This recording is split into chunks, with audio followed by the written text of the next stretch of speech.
We are coming to you live from Dallas Baptist University, where your Rockwall Yellow Jackets take on the Heath Hawks. And I don't want to over-exaggerate this, but the most important high school baseball series in the history of Western civilization. That's what's happening here at Horner Park on the campus of Dallas Baptist. Hello, everybody. I'm Billy Quinton, and in a few minutes I'll be joined by Randy Talley for the pregame, but he is going to jump over and do a little guest appearance on the Hawks pregame show, so we won't have him for the first 10 minutes. But we have something, I would say, maybe even better. We got the athletic director, Russ Reeves, joining us right now. I'm going to get in trouble for that comment, aren't I? Well, I don't know if I'd say I'm better than Coach Talley. Because I have to say it because you're my boss, so I have to. Well, say that's that. true. Yeah, that would affect your pay. So, just for full transparency. So, some things we're forced to say, but in this case, it's true. It is true. It is true. And then Sarah, your lovely wife, sitting next to you there, telling you what to say. So everything's going to be good. She's here for Venmo instructions. Exactly, like she did last time. Yes. So I want to welcome everybody to the Rockwall Sports Center pregame show, as this is game one of the regional finals. Coach, I still call you Coach. Mm-hmm. This was something we've always dreamed of. Every year when both Rockwall and Heath make the playoffs, especially baseball, but we've even thought about it in football when those rare times both teams were in the playoffs, even basketball. But in baseball, we felt like it was the best opportunity for the two teams to meet in the playoffs, and here we are. Yeah, and I mean, it's something that we've talked about since I got here.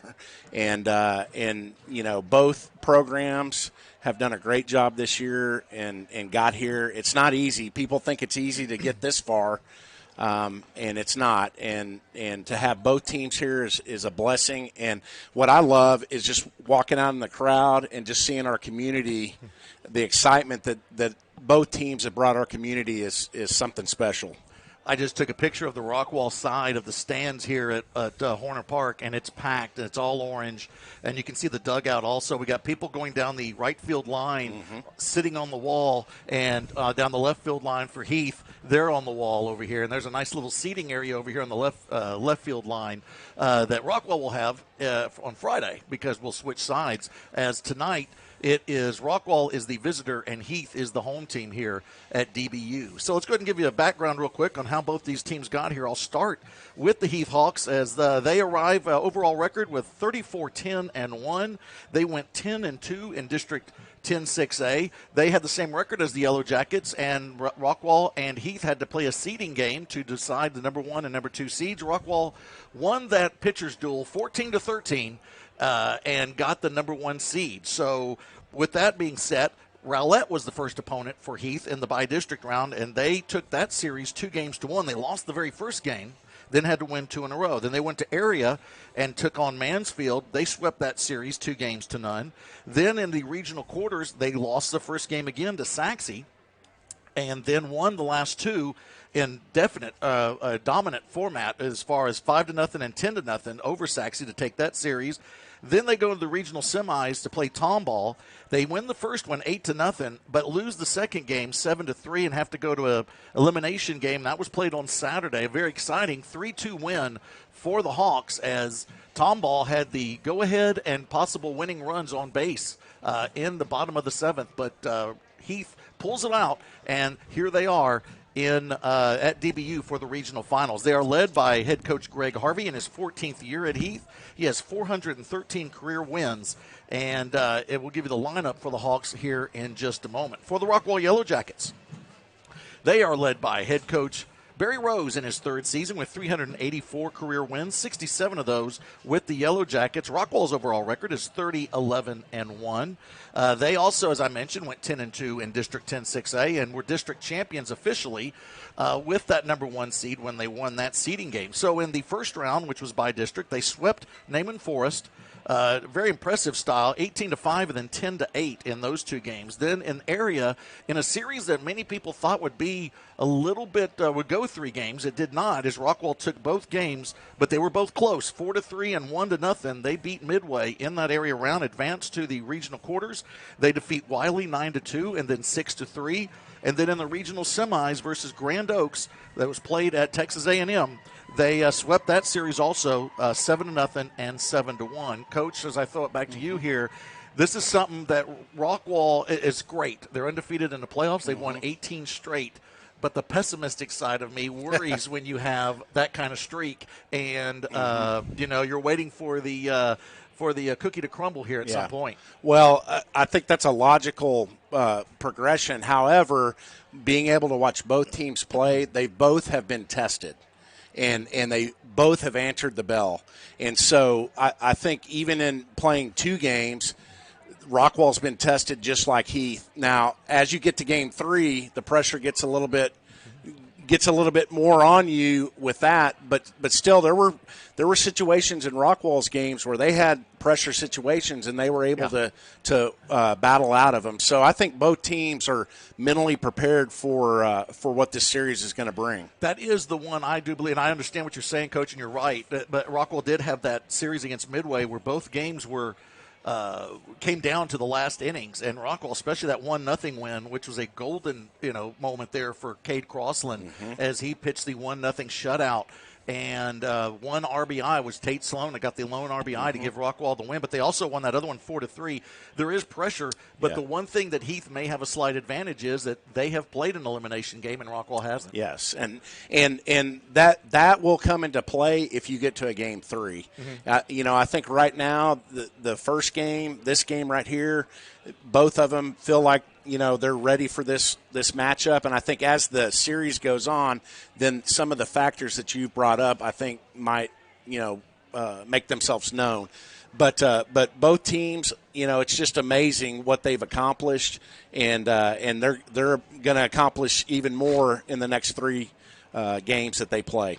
Okay, Coach, I also now want you to kind of just talk as the athletic director here for Rockwall ISD and try as best you can to put into words the atmosphere that surrounds this ball game with the ticket sales skyrocketing. I mean, this thing sold out. It sold out very quickly. Yes. And just the atmosphere. And is this new to you to kind of experience something like this as an athletic director? Well, it was funny. I was talking to Coach Harvey. He's like, Coach, are you ready for this? And I said, well, we do this every fall when we play football. And to be able to share this type of atmosphere in baseball, which you brought up early in the broadcast, that we've all kind of been shooting for. It's just phenomenal. And like I said earlier, walking around, everyone has a sense of excitement and pride. Both sides of 30 have pride, and really the rivalry is strong, but it's very civilized.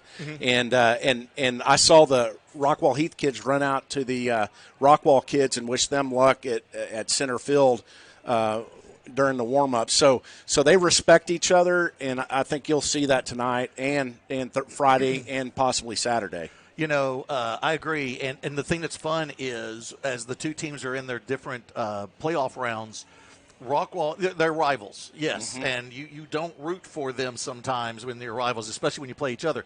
But for this season and almost every season when the playoffs come around, you do root for the other guy, not only for them to have success, also for the school district, but in this case it was selfish. It was, every time Heath was in those elimination games, our thought process was, come on, man, you got to do this. We got to meet, and here we are. And that's an exciting thing when you are rooting for each other. And whoever comes out on top in this series, the other side will be rooting for them because, Coach, talk a little bit about it's a win-win situation for you when it comes to the state tournament. Well, and it's also a lose-lose because one team's not going to advance. But one thing I'll say about, the rivalry and everything else is that we want it to be a good rivalry, and I think we have that. And both sides are watching each other when they're not playing each other, and when they're playing each other, they're wanting to beat each other, and that's the way it should be.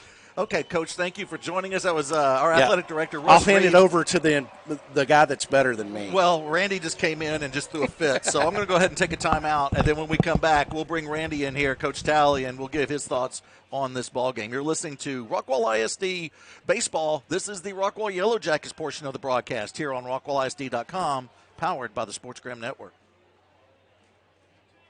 Life's precious moments. The things from which the very best memories are made. They don't have to go away when someone dies.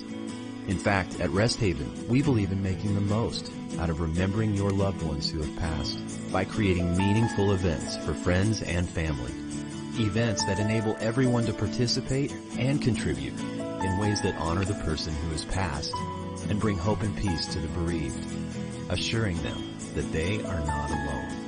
Fellowship brings comfort, and we want you to be able to get comfortable at Rest Haven by helping you create an event they'll be glad they attended. Just a short drive east of the Metroplex, across beautiful Lake Ray Hubbard, you'll find a place where legacy can be honored for generations. A place of everlasting tribute where you can return again and again.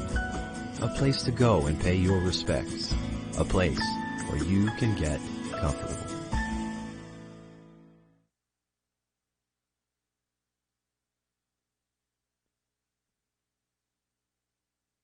Hi, I'm Kara Hooks, and I'm a Rockwall Life's precious 2004 alumni. And my The family, things from which the very best memories are made. Hi, my name's Taylor Bullock, and I have worked at Rockwall Sports Center for 5 years now, and I'm also a Rockwall alumni that graduated in 2007. We grew up here. We've started families here, and we decided to open Rockwall Sports Center to help serve our communities and our schools. We currently do custom uniforms and custom spirit wear for all of Rockwall, including exclusive Under Armour decorated pieces that cannot be found anywhere else. Come check out all of our women's pieces, including our new bleach hoodies and t-shirts. From elementary to high school, we're here to take care of our friends, family, and community. And that's why you should shop at Rockwall Sports Center. And that's why we love Rockwall ISD.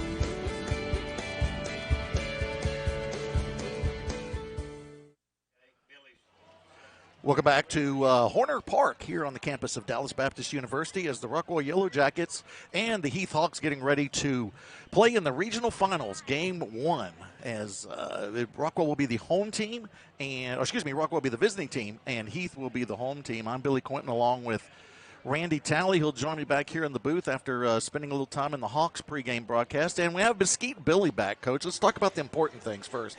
Mesquite Absolutely. Billy is back as our cameraman. We miss Sweet Willie D, But but we like having Mesquite Billy.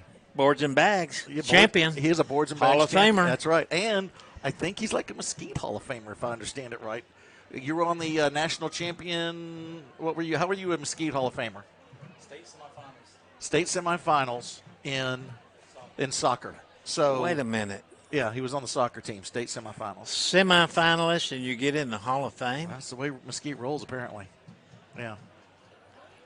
Yeah. So there's hope. We can get in maybe at some There's point. hope. I can tell you where Tillery Field is and where Copeland Field is. That's right. In my sleep. I feel like I can, and you've been there 1,000 times Yeah. more than I have. Oh, yeah. Okay, Coach, let's talk about this ball game here. First of all, from a coach's perspective, you've been at the regional final before. You've been on the way to the state championship. But once you start hitting this level of playoff, there's a whole different atmosphere, isn't there? It's a little bit more intensity. You just you get assuredness about yourself and a calmness, if you can believe that. You're really not – about the third round, you're really nervous and oh, man, we got to make it to the fourth round. And then the fourth round, oh, man, we got to make it to the fifth round. But when you get to the fifth round, you're ready. Yeah. You're ready for prime time. And that's where we're at right now. In the fifth round, officially the regional finals, Rockwall's taking the field, and they're going with their in and out right now. And, Coach, you just were down on the field with Shannon Rodden in the Hawks pregame show. And what we're going to do on Friday is they will join us. One of them will join us, probably Stan, on our broadcast for the pregame, and we'll get the Hawks' perspective for Game 2. Did you get a word in with Shannon on the sideline at all? Yeah, he lengthened, he lengthened it out, like you do, and the vaping and all of that. Right. But it was awesome. Okay. It was well done. Well done. Why are you getting gifts all of a sudden? Cash is delivering gifts to you. I went by and showed them me and my wife's Rockwall ISD badges, and we were able to pick up a couple of free shirts from neighbors, one of the sponsors for Rockwall shirts and Heath shirts. So I'm a RSD employee. I don't. Yeah, he's giving away the first 300 who come up there to get a free shirt. Wow, So appreciate you all thinking of me. That's cool. it All was, right. it was on the WWW. Was it on the World Wide Web? Yes, it Okay. was. Now, here's the deal. I did not get Beth's instructions because you're now she's in control of you now. I don't have to be in control of you anymore that we're not traveling. And so she's now – I think y'all are camping out together or whatever. No, aren't you? she's not there. Oh, she's not? She's at home. Oh, she's at home? Yeah, she's at base. So I'm going to have to hand you off to somebody when you head back to Bridgeport for your golf tournament. So just let me know who it is to make sure everything's good. Well, I'm by myself till Thursday afternoon. Are you really? Yeah. Ooh, that's scary. Okay, let's go ahead and talk about this matchup here, Coach. I want to go into the numbers here with the Yellow Jackets and the Hawks. Yellow Jackets team batting average 313, runs per game 7.3, 8 hits per game. They've got 21 home runs on the season. Okay, and let's go to the offensive numbers for Heath. 309 average, 6.6 runs per game, 7.8 hits per game, 19 home runs. Their numbers are a little bit less than Rockwall offensively. But then let's turn it to the pitching. Team ERA for Rockwall, 3.43. Team ERA for Heath, 1.88. Runs against Heath, average, 2.5. Runs against Rockwall, average, 4.3. And then the errors. Rockwall makes just over 1 error a game. They commit only just under 1 error per game. To me, if I'm looking at this unbiased, don't you go with the pitching side sometimes here? Is this season long? This is season long. Okay, yeah. well, that's distorted at best because of different opponents. Mm-hmm. They did play a lot of same opponents, but for the majority it was different opponents. In district, they played exactly the same opponents. And then when you go to the third season, the playoff season, none of their opponents were alike. Yeah. Okay. And so it's really hard to compare. It is hard to compare. The numbers are closer when you have playoff numbers. Yeah. And so that makes sense there. But this is going to be an interesting matchup. What's something that you're looking for here as far as the matchups go? We do know the starting pitchers is going to be Daniel Cunningham, and it's going to be Johnny Lowe for the Hawks. All baseball games are usually it comes down to great pitching, timely hitting, and the ability to avoid mental mistakes or unforced errors, most people like to call them. Mm-hmm. I'm glad you got the silent feature working on the phone. That's good. I just turned it off. We're off to a good start. You want Cash to work it?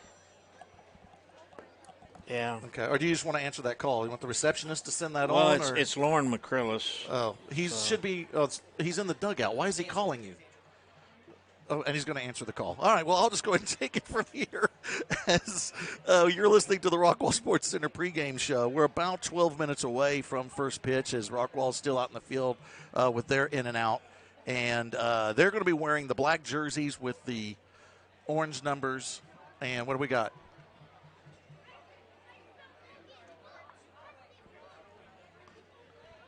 Just a second. Let's take a timeout, and then when we come back, we'll try to figure out what's happening here. You're listening to Yellow Jackets pregame show. It's the Rockwall Sports Center pregame show, powered by SportsGram.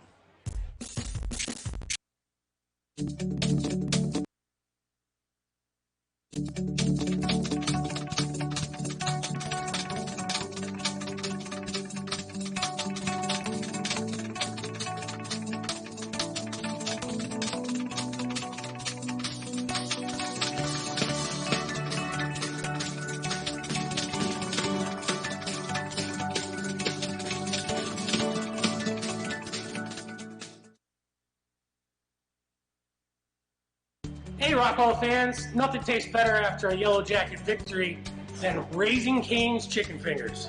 We're open late, so join us for some of our fresh, never frozen, cook-to-order quality chicken finger meals. We know at Cane's that Jacket Fight never dies, and we can help you fight your post-game hunger and wash it down with a fresh squeezed lemonade. See you after the game. One love.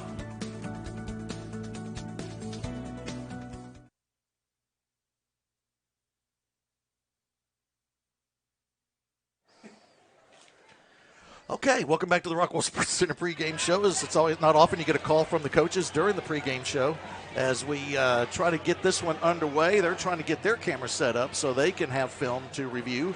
But I don't know if they wouldn't like doing film review with our broadcast. It's all video. I'm really worried about that. They have two choices. Right. You can go to the archive and get the Heath what's that called? It's a broadcast. Live stream broadcast. Video. Yeah. Video. Uh-huh. Or you can go to Rockwall and get ours. It's like doing a ball game with Bill Gates. All that. Okay, let's go ahead and go over the lineups here for each team, and then when we get done with that, we'll kind of talk about what we What we're going to see here as we get ready to get this one underway at DBU. It's at Horner Park here on the campus of Dallas Baptist University. Your lineup for the Heath Hawks, who are the home team. It is Caden Fiveash leading off for Heath. He's a 266 average on the season, 219 in the playoffs. Carson Croca, the shortstop, will be hitting second at 326 average on the season. Kevin Bazell, the outstanding catcher, will be hitting third for the Hawks and leads the team with the 431 batting average. Caston Mason is the first baseman in the cleanup spot, hitting 371 on the year. Hitting fifth is Zach Reich, the left fielder, hitting 313 on the season. Caleb Hoover is the designated hitter. He'll be hitting for Aiden Johnson, the right fielder, and he's hitting 322 on the season in the sixth hole. Johnny Lowe is your starting pitcher tonight. He's hitting seventh and hitting 254 on the year. Josh Hoover, Caleb's brother, will be hitting eighth.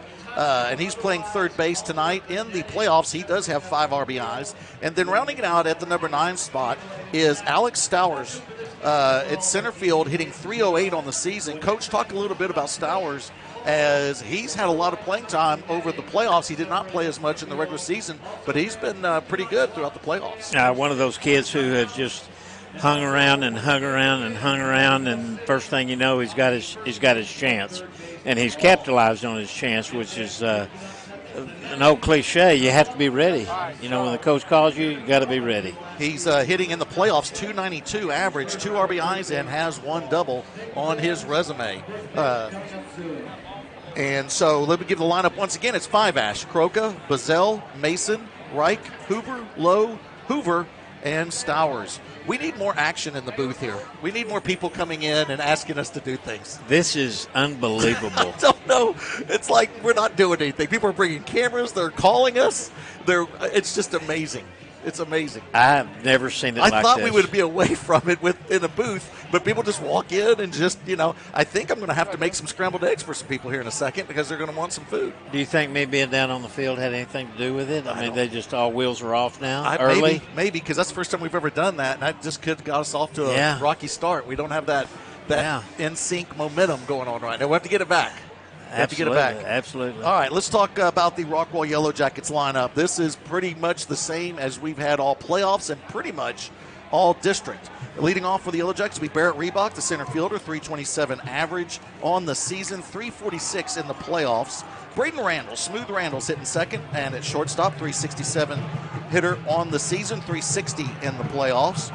Cole Dillon, the catcher, will be hitting third. And, Coach, as I go in this lineup, Cole Dillon, maybe the hottest player I've seen as far as my broadcast career here. This kid has not had a bad game at the plate all year. Doesn't seem like. Do you want to hear something that's really going to be neat for you? What? His dad, the hitting instructor for the Philadelphia Phillies, here tonight. Beautiful. That is great. That is great because I know he can't come to a lot of games. So that's great that he's here. Cole hits 472 on the year. That's impressive until I tell you in the playoffs, he's hitting 545. He has 7 RBIs in the playoffs, 6 doubles. And last game, he went 1 for 2 with an RBI. In the cleanup spot is Andrew Telia, another kid that's just really on fire. 336 average, playing third base. Hitting fifth is Mac Rose, the first baseman, hitting 304 on the season. In the playoffs, he has 6 RBIs. Tate Sloan is hitting 6. He's the second baseman, hitting 322 on the season, just under 300 in the playoffs. Mason Poppin in right field is hitting 7th, 323 hitter in the regular season, and an even 300 hitter in the playoffs. Lake Bennett will be hitting 8th, 257 average, and he's got 273 average in the playoffs. Are you refreshed? Everything good? Can you hear that? Yes, it was like a Pepsi commercial. I don't know what's going on over there. All we need to do is just to go to finish it off. I give up. So Lake Bennett is hitting 8, and then at 9 is Tyler Rollins, the DH. He'll be hitting for Rockwall's starting pitcher tonight. The first time we'll see this kid since the Naaman Forest series. It's Daniel Cunningham on the mound for the Yellow Jackets. Tyler Rollins will be hitting for him. He's got a double and 1 RBI here in the playoffs. So your lineup for the Yellow Jackets is Reebok, Randall, Dillon, Telia, Rose, Sloan, Poppin, Bennett, and Rollins. Johnny Lowe on the mound for the Hawks. Daniel Cunningham on the mound for the Yellow Jackets. Both coaches are at home plate exchanging the lineups. Coach, I want to go back to you putting on your coach hat. What would it be like? Were you ever in a situation like this where you played a rival in the playoffs at any point in your coaching career? Not this big a rival. Not this close to. We played South Garland and Rowlett a lot. I guess that's as close as you can get, Rowlett and Rockwall. But it was always heated, and it was always just like this. Electricity just flowing. Well, that's what it feels like here. It is just packed to the rim here. Not only are the stands full, as I mentioned before, down the right field line, the fans have lined that wall on both sides. Left field line for Heath, right field line for Rockwall. But there's a pavilion, and it's got 2 stories over on the right side, on the first base side for Rockwall. And that is packed over there. Everybody's filling those chairs, and everybody's filling the chairs in the seating section over here on the table section on the left side. This is going to be exciting. And is that Ron Merritt out there? Yeah, Ron Merritt's out there. All right, so we got Ron Merritt as one of our umpires tonight. He will not be behind the plate tonight, and so but we probably will see him behind the plate at some point. The crowds are getting excited, and we're about ready to get this one underway. They're getting ready to do the starting lineup. So let's take another quick timeout, and when we come back, we'll try to set the table and be ready to get the first pitch going. You're listening to Yellow Jackets Baseball on RockwallISD.com, powered by the SportsGram Network. Now that was the perfect last bite. What made it so perfect? Let's back up. There's crispy bacon and 2 melty cheeses on top of the 2 all-beef patties. Yes. And then there's the clincher, the smooth, roasted heat of all those grilled Hatch green chilies. The new limited-time Hatch green chili bacon burger. Perfect. Right down to the first bite. Good thing there's Whataburger. Available by dine-in, drive-thru, curbside, and delivery.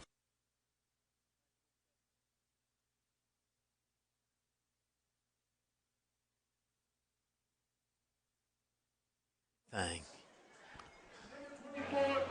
Billy Quinton along with Randy Talley. Welcome back to the Rockwall Sports Center pregame show. Also want to let y'all know on the camera tonight, Mesquite Billy is back. And we're expecting big things from him. That's why I'm not hearing any music, because we have TV. Right. And so I have to... You have to actually look at the screen. Look at the screen. You're going to have to do here's the deal. You're in charge of 3 buttons now. All 3. Yeah. Before on audio only, you're only in charge of 2. But now you're in charge of 3, and you have to watch the screen and make interesting comments. Can you handle all that? Yeah. Okay. I can eat, too. Okay, I know you can. And you got a refreshing beverage over there that all of America heard you fill, and so that's good.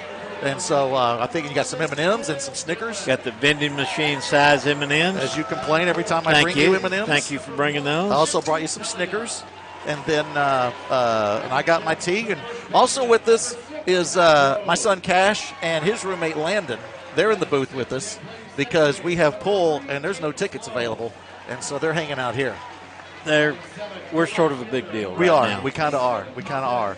And so if I get tired, I may hand the headset over to Landon and let him do a little play-by-play. Are you good with that? I'm just going to let Cash go in front of the camera and smile. We'll light this place up. And they haven't even turned on the lights yet. What Randy's talking about is Cash. I'm just going to say it. He might have the worst smile in America. It is a teeth-showing, like, bobcat growling smile. It's I got my toe caught in a mousetrap. It really is. It's a weird, because he did a selfie with us in the booth, and it looked like he was smelling something uncomfortable. What do you got? They're turning their backs on the introductions of the Hawks. Oh, look at there. We already got the fanfare going in the stands, where the student section for Rockwall's turned their back as they introduced the Hawks. They just introduced the Yellow Jackets. I can't tell y'all, if you're not here, I'm so glad y'all are listening and watching, because the atmosphere is maybe the best we've ever seen. And we've had some great atmospheres. When you play at Heath or at Rockwall in this rivalry, that the places are going nuts. But here you have a bigger crowd. You have a really cool stadium. We'll give you the dimensions here in a second. And everything's on the line. Both these clubs have not played in front of a crowd like this year. Agreed. Speaking of the crowd and the stadium here, as I mentioned, we're at Horner Park here on the campus of Dallas Baptist. And to give you the dimensions, down the line, it's 330 down the right field line and the left field line, 390 to dead center field. Give me an alley there, Coach, 375? I talked to Coach Rose before the game. It's 375 in the alley. So, and you do have the tall wall in center field, but it's always deceiving to us. Is it behind the fence, or do you have to clear that fence to hit the home run? Do you know? I think it's adjacent. Okay. If it was, there'd be a yellow line. Good point. Going across it. Good point. So you're going to have to put some muscle behind it. Really, no wind right now for the ball game. What would Harry Carey say? It's blowing down. Straight down. It's blowing straight down. Shout out to the E-Buyers and the Roaches that are watching right now. They're watching the pregame show and about ready to have this one underway as the Hawks are being introduced. Thank them for tuning in. Are you going to go through your whole list right now? No, I'm going to spread it out. You're I got a lot of scattering it? shout-outs. Yeah, how about you? Yeah. Well, I need to say hello to Rosemary and Flash Gordon. Okay. They didn't get their shout-out Saturday.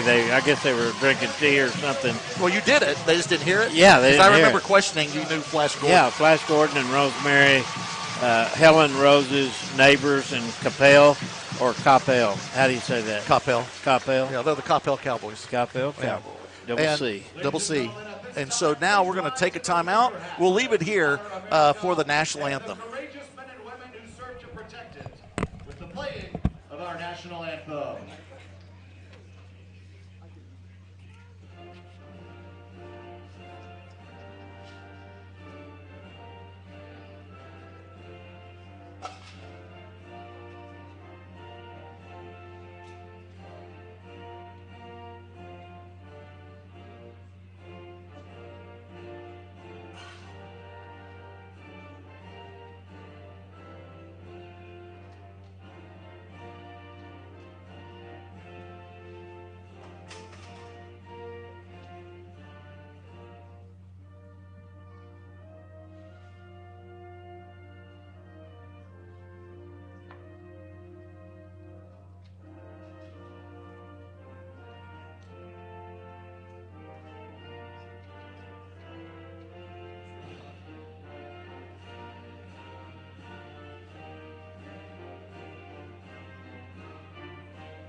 There is the national anthem, and as we watch the video screen, outstanding images there. Let's talk about this campus here, DB. My son, Cash, goes here. He's very excited about having Landon here with him, his roommate. This is an outstanding place as far as the university goes, and it's a kind of a hidden gem. I wasn't super aware of it until Cash started going here. And this place is outstanding. This ballpark is one of the best in North Texas. I've probably known about it, and it just keeps getting better and better every year since the mid-'70s. It was a big-time baseball factory. Yes. 70s and 80s and 90s. You had Zobrist, who played here, who was the MVP of the World Series when the Cubs won.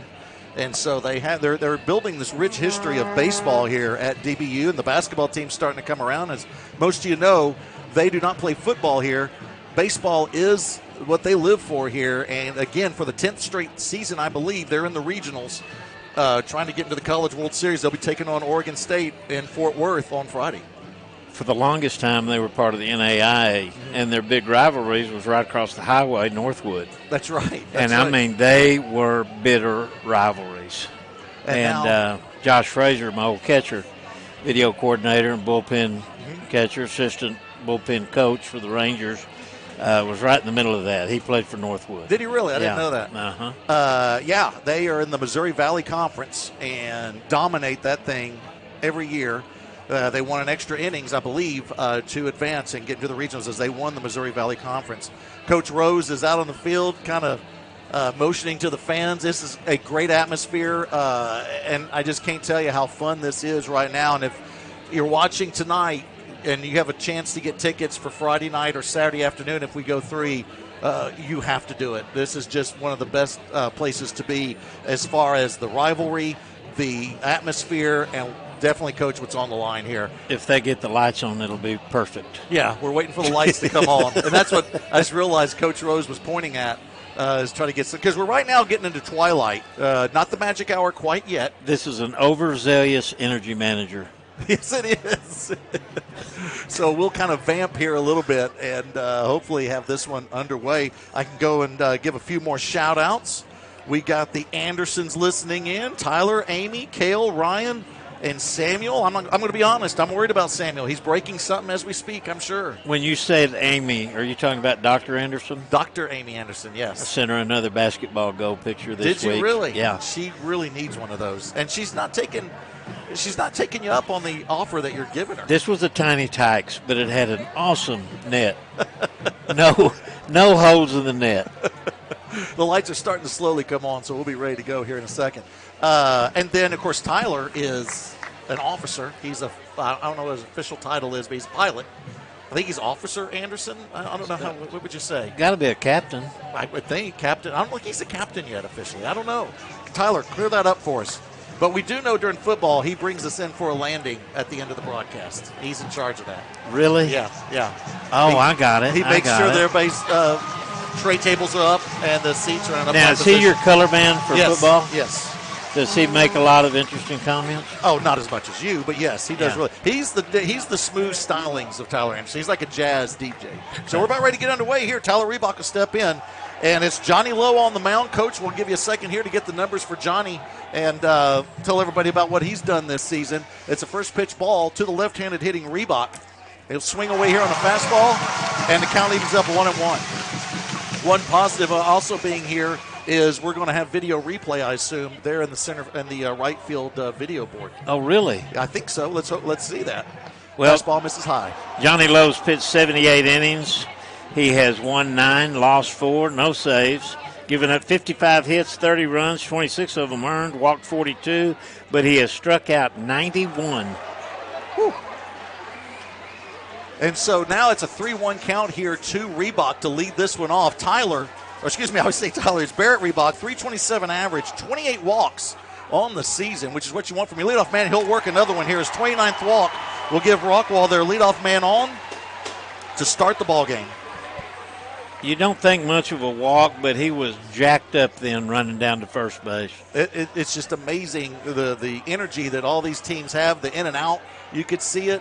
As Coach Reeves mentioned before when he was on the air, both teams gathered in center field to talk to each other and kind of wish each other good luck. Well, they're amped up. Got a photographer in the booth. They're amped up. There's no doubt about that. That's a state championship traveling photographer. Yes, it is. Fastball missing outside. And it's Braden Randall stepping in. Smooth Randall on the season, 367 average. 41 RBIs. That leads the team. It's actually tied for the lead with Cole Dillon, who's on deck. And so now a 1-0 count to Randall. Out of the first 6 pitches, 5 of them have been balls here for Johnny Lowe. And the rule is on Johnny Lowe, hot and cold. Well, and when we talk about him, it's one word. Johnny Lowe. It ain't Lowe. And I said Johnny a minute ago, and it should have been Johnny Lowe. Showing button, bringing it back is Randall. It is a strike. Count evens up now 1-1. I tell you, Smooth is as proud as 25 stolen bases as he is anything on his stat sheet. Loves the stolen base lead. Yes, he does. Yes, that's his big goal, is to lead the team in stolen bases. And as you mentioned, 25 right now leads the team. Reebok on. He worked the walk as we are just underway here at Horner Field. Fastball strike on the outside corner. And now the count will go to 1-2. Advantage to Johnny Lowe on the mound. That's going to be tough getting used to out there on that scoreboard. The dots rather than the numbers. Yes. We're going to have to count. Yes, we are. We're going to have to count. It's like playing dominoes. We're going to have to work it. It's a 1-2 count to Randall on the season. Like I said, 367 hitter in the playoffs, 360 hitter. Hadn't let up hardly at all. Off speed. He's going to drive this one to right field. Going to the right is Johnson. He'll hit in front of him. He couldn't get to it. And going for 2 is Randall. Now he's caught in between because staying at second was Reebok. Now Reebok will go to third. He'll slide in. Safe. And now Rockwall have runners at second and third. It was a running error, Coach, but it works in Rockwall's favor. Well, great heads-up running by Reebok then to be off far enough to where he could make the run to third in front of Randall going to second. So we're going to give Braden a single on that one and advancing to second on the throw. First hit of the game given up by Johnny Lowe.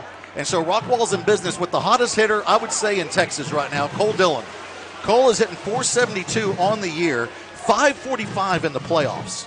He's tied with Braden Randall with 41 RBIs. Swings at the first pitch, chopper left side, foul. So you told me he was 1 for 2 last weekend. Yes, he dropped his average. He did. That's right. Going 1 for 2 will drop the average. You're hot then. He got an RBI in that last game against Grand Oaks, that Rockwall win to advance him here into the regional final. Is our intern here tonight? Frank? Yeah. I think he is somewhere. I need to send him for some ice. Oh, okay. Well, we got Cash as an intern. He can do it. Fastball strike. Quickly 0-2 count now to the Rockwall number 3 hitter. As I mentioned, Cole leads the team with 41 RBIs, tied with Randall, but also leads the team in doubles, 20 of them. He got his 20th double last week. And that's amazing, Coach, to get 20 doubles in a season. Yeah.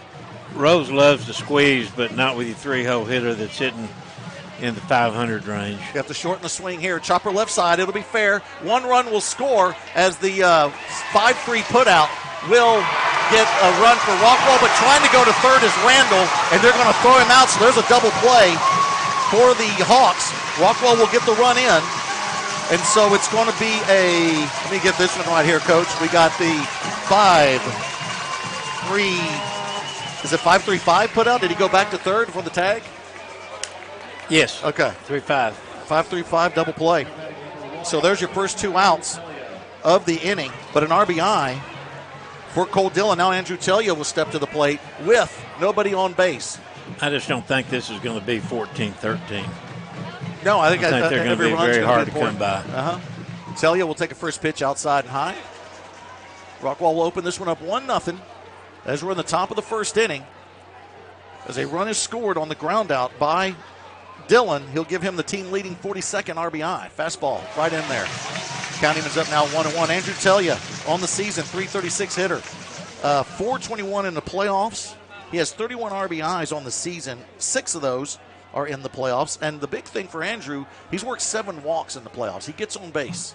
He'll send this one opposite field, foul. Now the count will go 1-2 with 2 outs in the top of the first. Rockwall's drawing first blood. All right, David Sweet's in here in the booth with us. He'll be heading down to Austin. When are you heading down? Friday morning for those Lady Jackets, taking on Converse Judson. Yeah, in the state tournament. Sort of surprised that, I guess it's his judgeship where he's wearing the...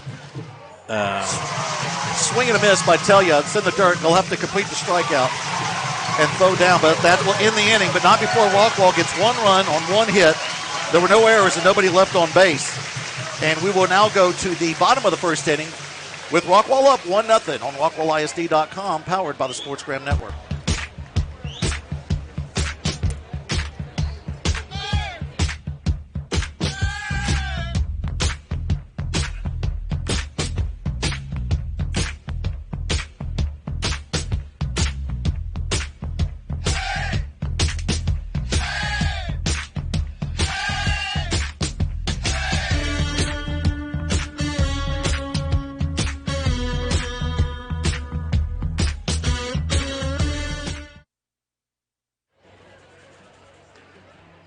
Welcome back to Dallas Baptist University as Rockwall drew first blood with a run across on 1 hit. The RBI goes to Cole Dillon on a ground out to third. Unfortunately, Smooth Randall tried to go from second to third on that ground out and was thrown out on the 5-3-5 putout. And that was the important second out of the inning, and then Telia struck out, and that's how it ended. So now we go to the bottom of the first inning. Due up here for the Hawks is 5-Ash, Croca, and Bazell. Those are your 1, 2, 3 hitters for Heath, and as they get their first opportunity. Coach, you got some numbers here on the starting pitcher for Rockwall, which is Daniel Cunningham, his first action since Naaman Forrest when he pitched game 2 and has not seen the mound since. First pitch is a fastball high and outside. John Bailey, he's a school board member. He can take whatever he wants, by the way. He took your food. Well, you're confused right now. You're feeling like I am. There's too many things happening, isn't there? You put me on an assignment, and then I've got somebody stealing my snacks. I'm getting flustered about no ice in my drink. I do remember not saying I wanted it neat. Right. On the rocks. Right. I'm not sure if we can do that on a school broadcast to talk about our preferences of our drinks. 1-2 pitch is outside. The count goes 2-2 here to 5-Ash.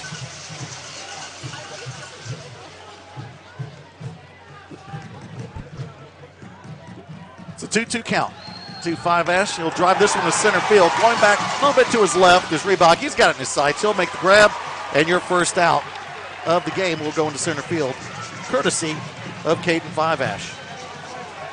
Now it's going to be Carson Croca, the shortstop, stepping in. On deck is Kevin Bazell. On the hole is Caston Mason.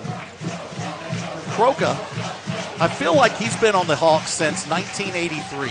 Well, there's a ton of them. Yeah, that's true. It's almost like Jerry Archer. It's like the Kolakechis. Kolakechis. Yeah. Yeah. Let me tell you a little bit about Cunningham. Please do. 44 2/3 innings pitched. He is 5-3. He hasn't pitched now in 3 games, 3 series, giving up 28 hits, Go ahead. 23 runs, 10 of them earned, 20 walks, 50 Ks. All right, and a fly ball to center field, almost a mirror image from Croca there, and Daniel Cunningham gets the first 2 out, and now it's going to be up to Bazell to continue the inning. Kevin Bazell, committed to Dallas Baptist University. Studley Whiplash. That's right up there with Buddy Cornstubble. Yeah. Yeah. If I was starting a team, I'd start with that kid right there. With Bazell? Yeah. He bats from the right side, swinging at the first pitch, pops it up. Let's see if it stays in play. Dylan will look for it. It looks like it will stay in play, and he'll make the grab. 1 pitch, 1 out on the foul out. Well, that's big to get him. You bet. And so 3 up, 3 down very quickly for the Yellow Jackets, and now we're going to go to the top of the second with Rockwall up 1-0.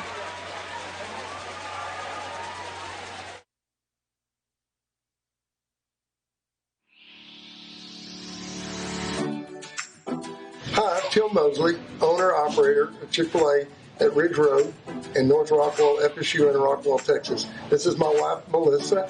We are proud to serve you here in Rockwall. Come see us and eat some chicken, especially at our new location in the north end of town. We'd like to tell you we're proud supporters of Rockwall ISD, and hope you enjoy the game tonight.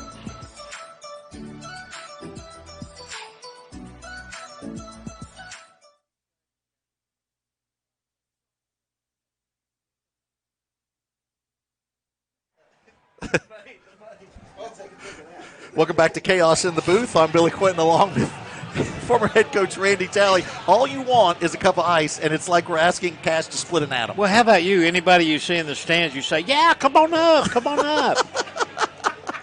I told Sweet, Piper. I told Sweet to come up. I did. Well, he's going to follow these Sweet. These 2 guys are my bosses. They have to come up. Not Reeves. Reeves kind of is. He decides all the.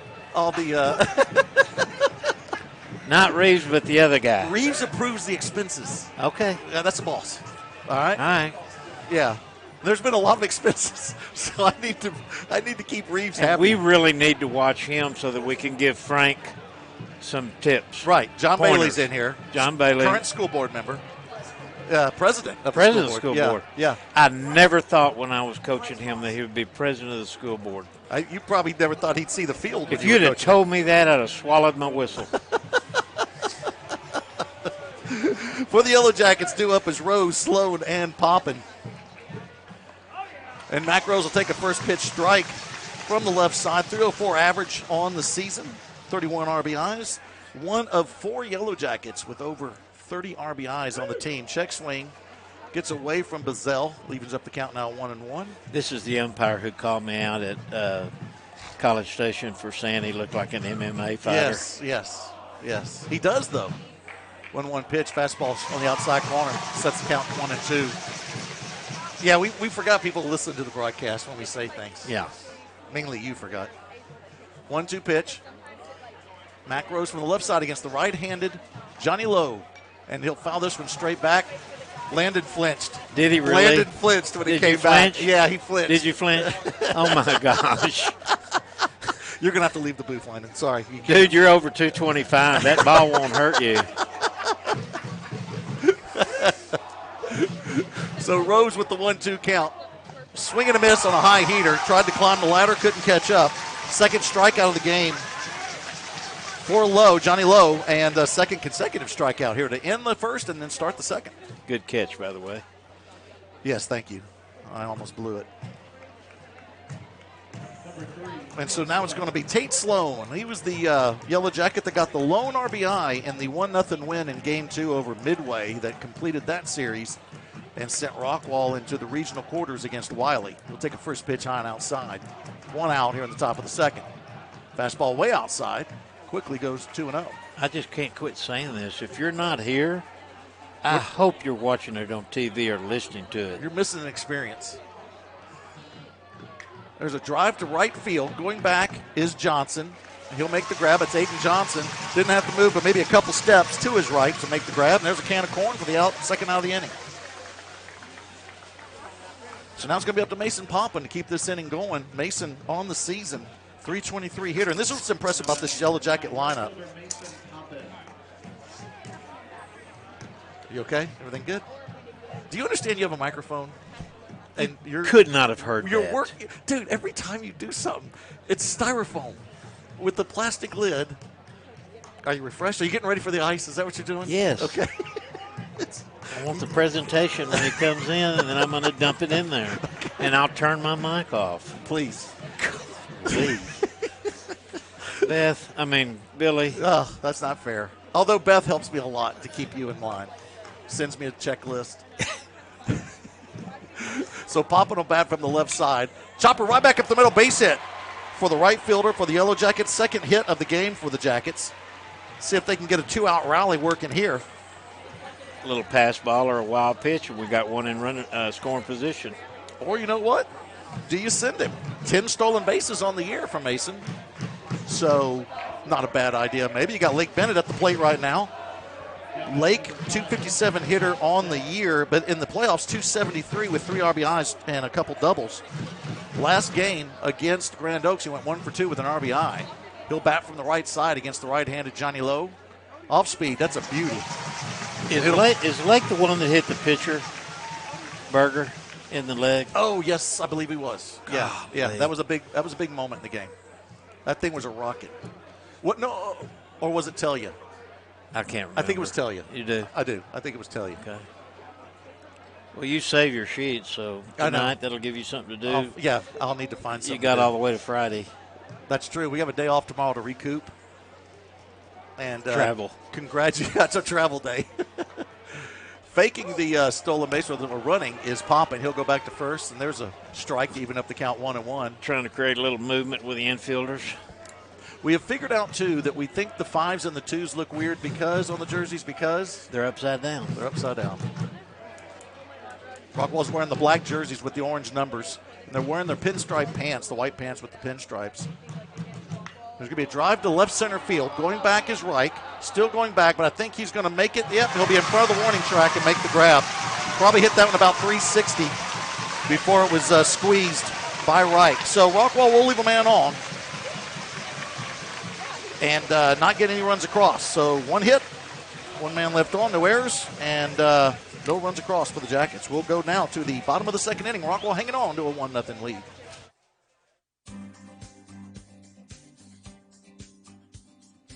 Hi, I'm Jacob Sparks. And I'm Brandy Llewellyn. And we're the owners here at Signmark. You can visit us downtown on the square or at signmark.com. Visit us for all your signage needs. If you mention this advertisement, you'll receive 10% off your entire order. The universe doesn't answer questions. It simply gives you signs.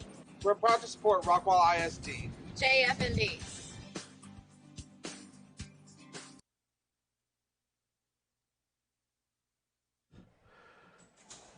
By the way, my daughter-in-law said that she could not hear anything when I was taking the top off my cup. Wrong. We all heard it.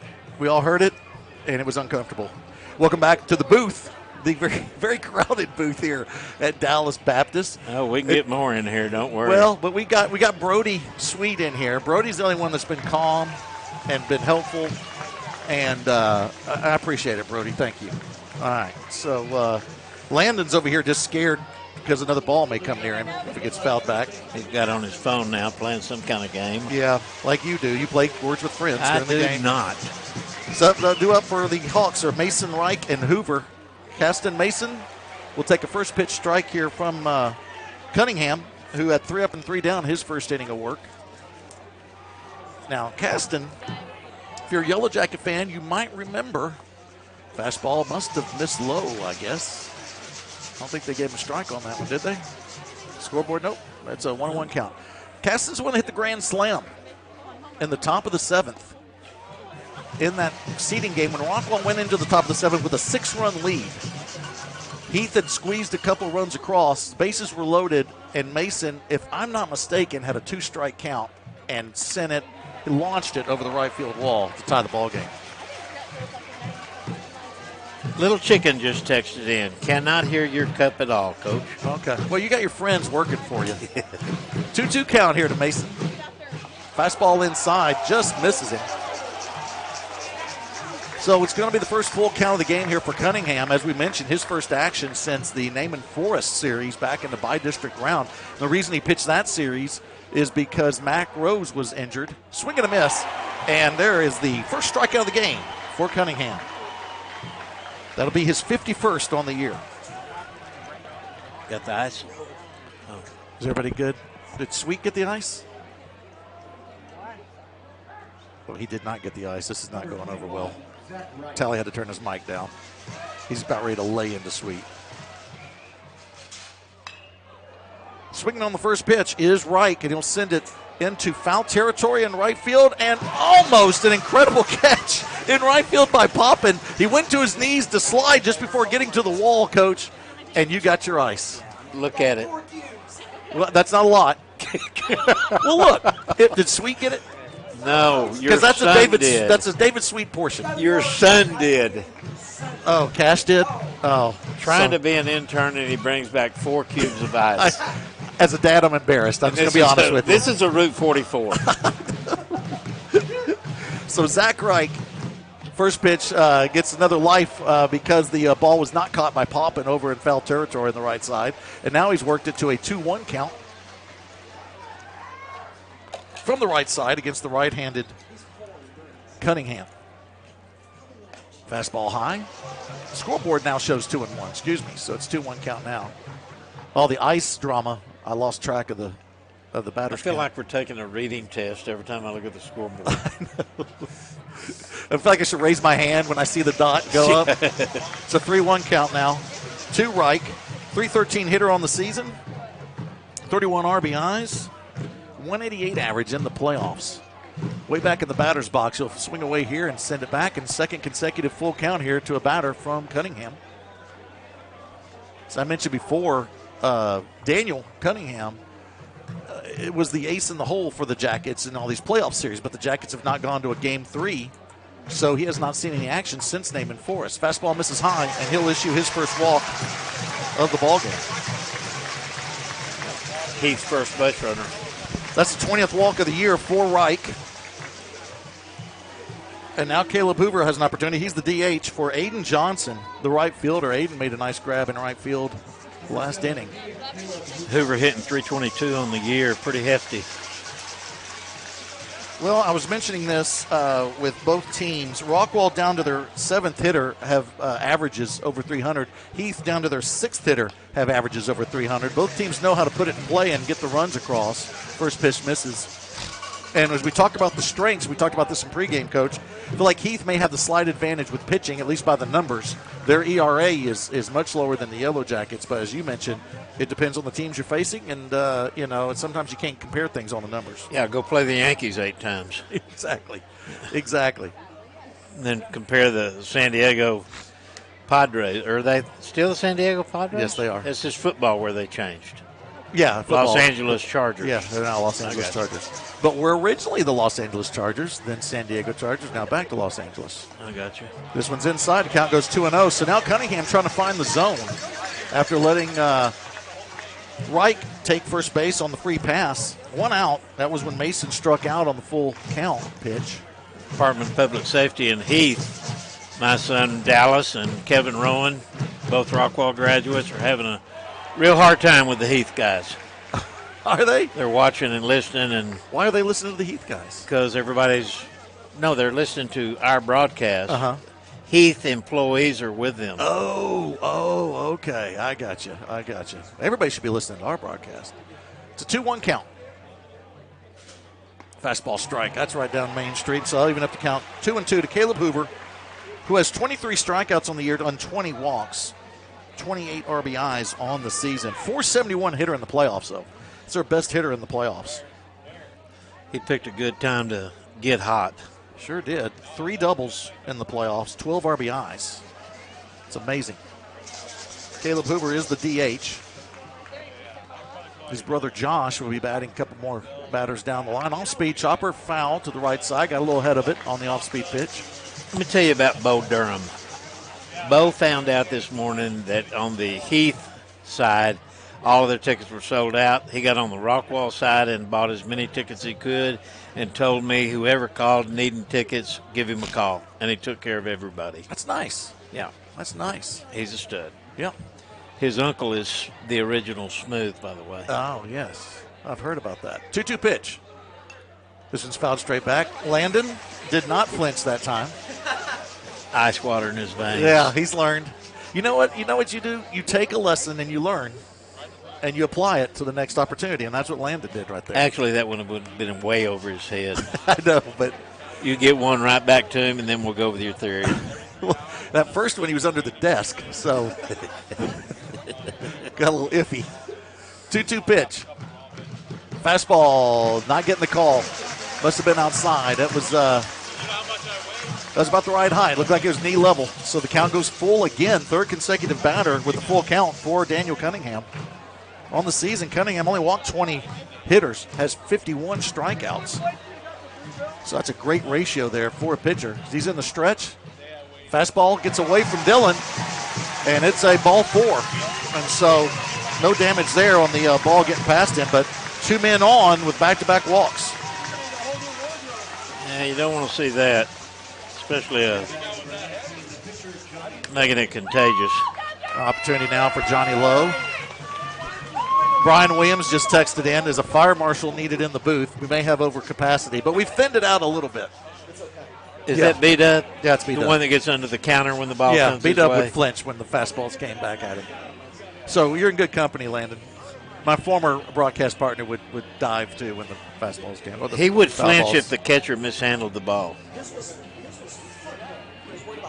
Yeah, that's true. That's true. B-Dub would worry about the footballs, too. That basketball will bounce right back up to you, won't it? Basketball will, yeah. It'll come right back to you. Yeah. Stephanie Joyce and Kim Sweet listening together. How about that? They're glad that we gave Brody some love. When David left, we talked nice about Brody. John Knight, a.k.a. Pops. Hope you're listening tonight. After a quick talk with Coach Rose, Cunningham back set on the rubber. He's going to face Johnny Lowe, his counterpart, starting pitcher for the Hawks with 1 out, but 2 men on for Heath. First pitch is in the dirt. Good stop by Dillon. Reich is at second, Caleb Hoover at first. I don't think we have courtesy runners in. I know Hoover's still there, and that's Reich at second. So no pinch or courtesy runners in. Probably will get one for Johnny Lowe if he gets on. 1-0 pitch. Coach, could it be with Cunningham? Fastball. There's a strike. First time he's in the stretch here in the ball game. If you had a long layoff, does going to the stretch affect you? You know, you can do what you want to with simulated games at the field, but this right here, you can't touch that as far as getting you ready. 1-1 pitch now from Cunningham. This will be driven to right field. Actually, it may be a short right field, and it's going to be Sloan calling off Poppin and making the grab at second base. So there's an important second out here for the Jackets. And now it's going to be up to Josh Hoover to keep this rolling. Josh is just under 200 average on the season and just over 200 in the playoffs as your number 8 hitter. 5 RBIs in the playoffs. He has 10 overall in the season, so half of Josh's RBIs here in the playoffs when they count more. It's impressive. He'll bat from the right side against Cunningham, the right-handed pitcher. And he'll send one left field. Let's see if he's got all that one on his horse. Is Bennett still going? It's in foul territory. He'll make the grab. He'll make the grab in foul territory. Lake Bennett will end the inning. Coach, that looked a little scary for Jacket fans when it came off the bat. I couldn't see it. All I could see was that he barreled up on it, and I thought it was gone, to be honest with you. I did too. I thought that was going to continue carrying. It did not. Lake Bennett chases it down, and Rockwall will get out of the inning. 2 men left on base, no runs across. There were no hits in the inning, and there were no errors. We're going to go now to the top of the 3rd inning. Rockwall hanging on to a 1-0 lead.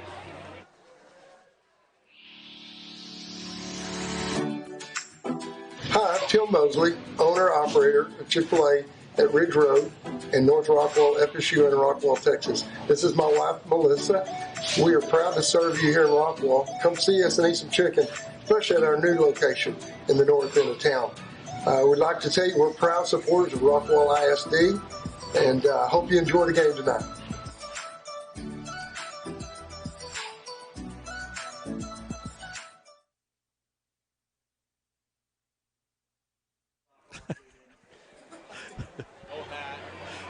Due up for the Yellow Jackets is the number 9 hitter, Tyler Rollins, and we go back to the top of the order with Reebok and Randall. Surely we can get 5 more people in here. I think we can. We're doing all right now. It's almost like a Volkswagen contest. It's like, I feel like we're at a circus and all the clowns just come out, keep coming out. Russian circus.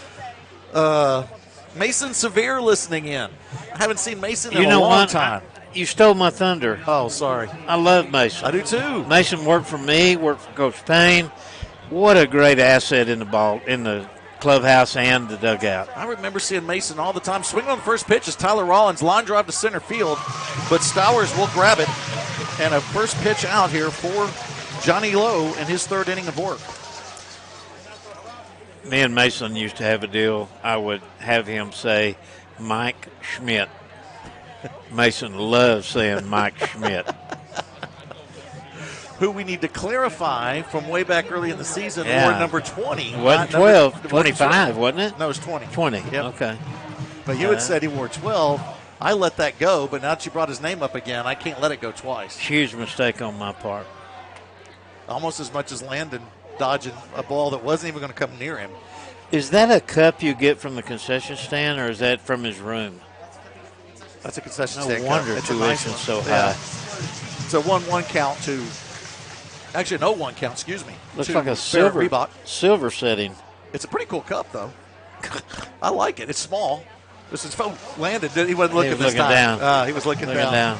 See, Cash made a good point, though. Landon, none of the Rockwall people flinched because Landon didn't grow up on the streets of Rockwall, as Cash put it. You know, we're tough. Street kids. We're street kids in Rockwall. Yeah. With that very tough suburb. 75087. We're the 087. 0-2 count. Going opposite field is Reebok, and it's a lazy fly ball for Reich, and he'll make the grab, and 2 quick outs here in the 3rd. And now it's going to be Braden Randall, who got a single his last at bat, and was thrown out at 3rd when he tried to advance on a ground ball from Cole Dillon. That ground ball did give us the only run of the game so far, as we're in the top of the 3rd. Rockwall up 1-0. And there's 2 hits for the Jackets, even though the scoreboard's showing we have no hits. We do have 2, and no hits so far for the Hawks, and no runs. I've got a ton of shout-outs we're going to have to get to. So when we have these. My boss just texted in. He wants to know if it's full. If the stadium's full? Yeah. It couldn't be more full. He said it looks full on the TV. And here's something I didn't realize. We did not mention Dale Downham last game at all. Are you sure? I'm pretty sure. But he's got the game on with Chris, Brody, and Joyce Jones. This one's fouled straight back. And you know, as we mentioned before, he's going one cigarette after the other right there watching that game, lighting them with the previous cigarette. I got a feeling he's telling Chris what the coaches should be doing right now.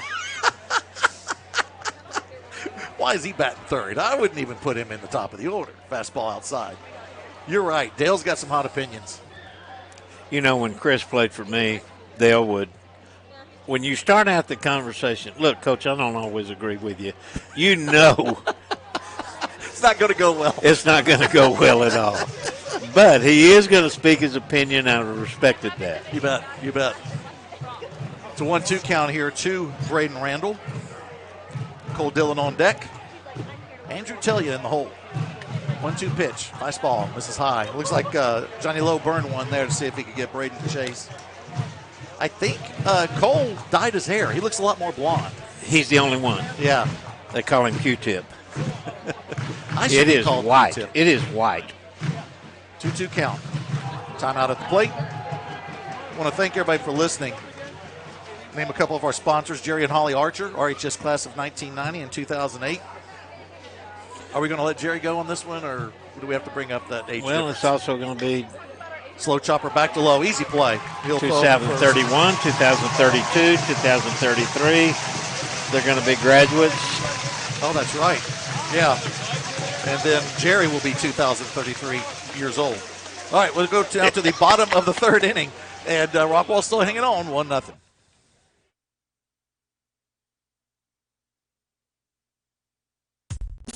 Shop an exceptional selection of new pre-owned and certified pre-owned vehicles at Rockwall Ford, the home of rock bottom pricing. With hundreds of new vehicles, we're sure to have the right one for you. And when your vehicle needs to be serviced, schedule your appointment online with our master certified technicians. Your next Ford is waiting for you at Rockwall Ford. Log online for your rock bottom deals. Just click, print, and buy. Shop the rock today. I-30 exit 205. RockwallFord.com. Can hear everything. Welcome back to Yellow Jackets Baseball. It's brought to you by Jerry and Holly Archer, Jennifer Rumbo Drake, Gutter Guys, Dale Downham, Tally Inspections, Better Built Fence, Rockwall Sports Center, Chick-fil-A, Alliance Bank, Sign Mart, Rest Haven Funeral Home, Texas Health Presbyterian, Care Now Urgent Care, All Sports, Raising Cane's, Whataburger, Rockwall Ford, and Toyota of Rockwall. We were talking about Jerry and Holly Archer. Jerry just texted. The whole Archer clan is listening. That means that's 34 kids listening with Jerry and Holly.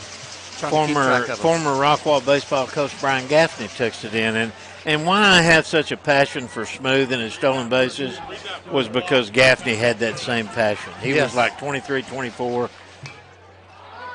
in that same range as Smooth, and but he only got thrown out one time. In his whole Rockwall career? His senior year. His senior year. Yeah. Gaffney looked like a guy that was fast. This is Stowers leading off for the Jackets. He's the number 9 hitter, and he'll start out with a 1-2 count. Well, his baseball IQ was off the chart. Oh, I would Dad assume was so. a baseball coach, Rockwall baseball coach, matter of fact. Actually, an 0-2 count. That last one was a strike, so he's swinging away, and he'll send a short fly ball into left field. Calling off the shortstop is Barrett, and he'll make the grab for the first out. Great job so far by Daniel Cunningham. Ran into a little bit of trouble in the second with a couple walks, but got out of it, getting Lowe and Hoover to pop out. And then he'll start this one out with a pop out to left field. So now we go back to the top of the order, and Caden Fiveash, who flied to center field, his first at bat. He'll take a fastball strike. Fiveash batting from the left side. 266 hitter on the season. And this is the numbers you want to see. He has 22 strikeouts on the year, but 33 walks. Oh, beauty. That was a nice off-speed pitch from Cunningham to set the count 0-2 to the Hawks' second baseman. Brian has actually given me the go-ahead to tell you as Paul Harvey would say, the rest of the story. And is? He got thrown out after being called out at second base in the first inning. And when we got back to the field, he had to circle the field with a 45-pound plate till I got tired of watching him. Told his girlfriend, hey, just wait out there in the parking lot. I'll be right out. And I said, Amy, you can go on home. He's going to be here a while. 2-2 count to Fiveash. He'll barely get a piece of this one, stay alive. Fiveash did some relief work on the mound in that game 3 for Heath when they had to get that win. Got it twice. Yes. Got it the pitch before the final out, and then. That's right. When Stan kind of jumped the gun a little bit on the call. Yes, he did. The play-by-play, that's a taboo in play-by-play. You got to make sure that final out is there. And he'd already called that they had won it, and it was a foul tip. Payoff pitch. So he sent another one into left field, and another opportunity for Lake Bennett. He'll squeeze it. Second consecutive out in left field.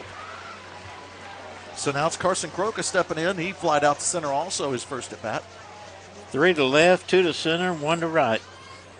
A lot of fly balls. In fact, we do not have a ground out yet for an out. No, we don't. Good point. A little Good scary. point. Thank Good you. point. And that should be, I should have left that for you. That's a color deal. I know. That's I know. an interesting fact comment. I got out of my lane. 5 stepping in. There you go. Croca. Back in the back of the plate. The box. Now you take over the play-by-play. Point taken. Croca starts out with an 0-1 count. You know how you can tell it's Croca? Besides the number 5? How? Mustache. He has got a Paul, the Harley Davidson Oh, that's right, he owner, does. Yeah. Fu Manchu mustache. Forgot about that. He's also got his glove sticking out of his pocket, too. That's swimming glove. It's a 1-1 count. Swing and a miss by Croca. As I mentioned, I feel like there's been a Croca on the Hawks since Heath became a school. It's amazing. These pools of kids come through, you know. Fastball misses high. Croca has a closed stance, slightly closed stance there as he's in the back of the batter's box, as Coach Talley told you earlier during his play-by-play. And we're going to keep it here when we go to the next break because we have a lot of shout-outs we have to get to people. Swing and a miss. And the second strikeout of the game for Cunningham will be the third out of the third inning. And we'll now go to the top of the fourth. Rockwall still hanging on to that 1-0 lead. And let's keep it here because we already talked about the Archers. They're listening in. Autumn sent me a text I can't understand. Oh, Brent and Elisa Dunham are listening. They live next door to Cole Dillon. So, and Brent Dunham, where's Cash? Cash left. He's gone. Okay. Brent was Cash's basketball coach. Gave him some lessons there. He was a big deal, and so we really thank him. Linda Duran listening in. She's here, but she's pretty adamant that we could have filled up Globe Life Field with all these fans. If we would have had more, that's what she's saying. She's a school board member. You have to go with that. Easy. Reel her back in, Billy. And Greg Beecham's listening. Had lunch with Greg. Hadn't seen Greg in over a year. Did he mention I'm a ordained minister? That you are? Yes. He did not mention that. That did not come up, and that worries me. That you're an ordained minister. Yeah. Okay. You're a spiritual leader for some people. No, I'm a wedding guy. Oh, okay. I do weddings. Hadn't done funerals yet. Oh, see, I didn't read Greg's text all the way. I only could give him a shout-out when the Hawks score, and I've already done it, and the Hawks have not scored. Sorry about that, Greg. Maybe later. Maybe not. So now it's going to be Cole Dillon leading off for the Jackets. White hair. It is. It is pure white. It's Dylan Telia and Rose. Fastball. Must have missed low because that thing went right across the plate as we go to the top of the fourth inning. Jackets hanging on to a 1-0 lead. Dillon hit into the ground ball that got the RBI. Chopper left side, just foul, third base line. Dillon hit the ground ball to third that did score a run, the only run of the game so far. At second was Randall, but Randall decided to try to go on the throw to get to third and was thrown out. Perfect throw. Yeah, it was Mason that made a beautiful throw back to Josh Huber at third. Another foul ball left side. Not Mason Severe. No, Mason did not make that throw. Severe did not. No. I do miss Mason, though, because Mason was around for a while there. God, I love him. Yeah.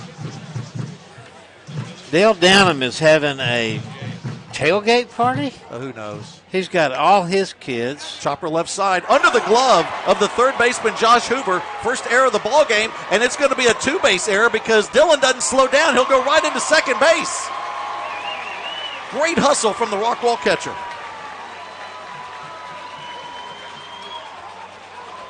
First error of the game, and it goes on Josh Hoover at third base. It was an easy grounder, Coach. Overstreet coming into courtesy run for Dillon. So now Telia has an opportunity here. No outs. Runner in scoring position for the Jackets as they want to add to that 1-0 lead, that razor-thin 1-0 lead. They have the one run on two hits. No errors. The Hawks have no runs on no hits, and now the one error. I have got 35 texts on my phone. I don't know how we're going to get to all of them. I'm the same. Mike Pitcher, the principal at Billy Stevens Elementary, the Cubs. Yeah. He's listening. First game he's seen all year, but he wants to be mentioned. Well, no. He was in on another one. Mike Pitcher. Yeah, Mike Pitcher. He was like a few weeks ago. I gave him a shout-out. Oh, you did? Yeah. Do you know Mike? Yeah. Oh, okay. Is he in the Knife and Fork Club? No, he's just the principal over at Stevens. I did their logo. Oh. And worked with him. It's a sponsorship. That. Yeah. So you do logos? I do logos. Yes, I do. Yes. I've been known to do a few. I'm glad you took an interest. It's a 1-0 count. Sean Bunn tell you he'll bring it back, swing and a miss. That's pretty tough, though, Coach. The Yellow Jackets do that a lot. Fake bunt slash. Yeah, it's hard with the timing, isn't it, when you do that? Not a big fan. Because you don't have the same opportunity to really see that pitch like you normally would. Right. You're a little busy. You are. So it's a right-handed Talia against the right-handed Johnny Lowe. Runner at second on the two-base error. Playing in from third is Hoover. And now Talia will show bunt and pull it back. Throw back to second, and it's going to get away from the shortstop, Croca, but not enough where Cole could advance. And, Coach, he was dead to rights if they had the throw on line. Basale had him backpicked. Karen Ochoa texting in. When's the last time I got a sweet tea from Karen Ochoa? 1992. Before the COVID. Yep, it was before the COVID. Karen started bringing me teas there after a while. I was liking that. You would be the only one to get them. Then finally, I started getting some teas. I know. That made me bitter. I still hold that bitterness. Bothers me to this day. People need to understand how much of a golden child you are when you enter any kind of booth or stadium, and how I'm just this bellboy carrying all the stuff up to the booth. You're deviled eggs. It's a 1-2 count to tell you. And he'll send a looper into short right field. Going back is the second baseman, Five-Ash. He'll make the grab. There's your first out of the inning.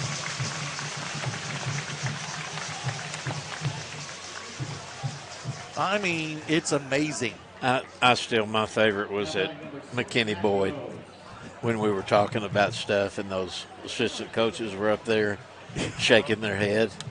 Of course, we were disagreeing. It's just very not uncommon. Not uncommon. And they agreed with you. You could have said, we need to get 7 outs an inning. They would have nodded their head. Yep. He's right.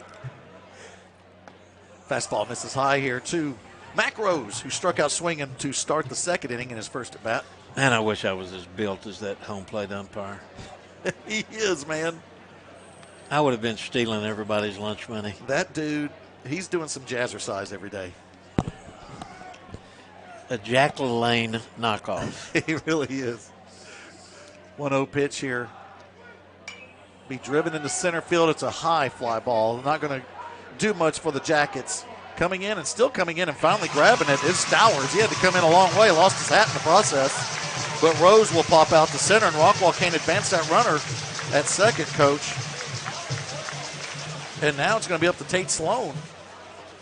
Try to take advantage of your leadoff guy getting on second. It was a gift from the Hawks on that error from Hoover. I would have thought the shortstop would have made a little play on that one right there, especially with the way I was going to say the wind's blowing, but look at those flags. Yeah. Sloan will take a strike to start this at bat, right-handed hitter. Tate flied out to right field on a nice play made by Johnson. That was back in the second inning. Sloan's a .322 hitter on the season, batting just under 300 in the playoffs.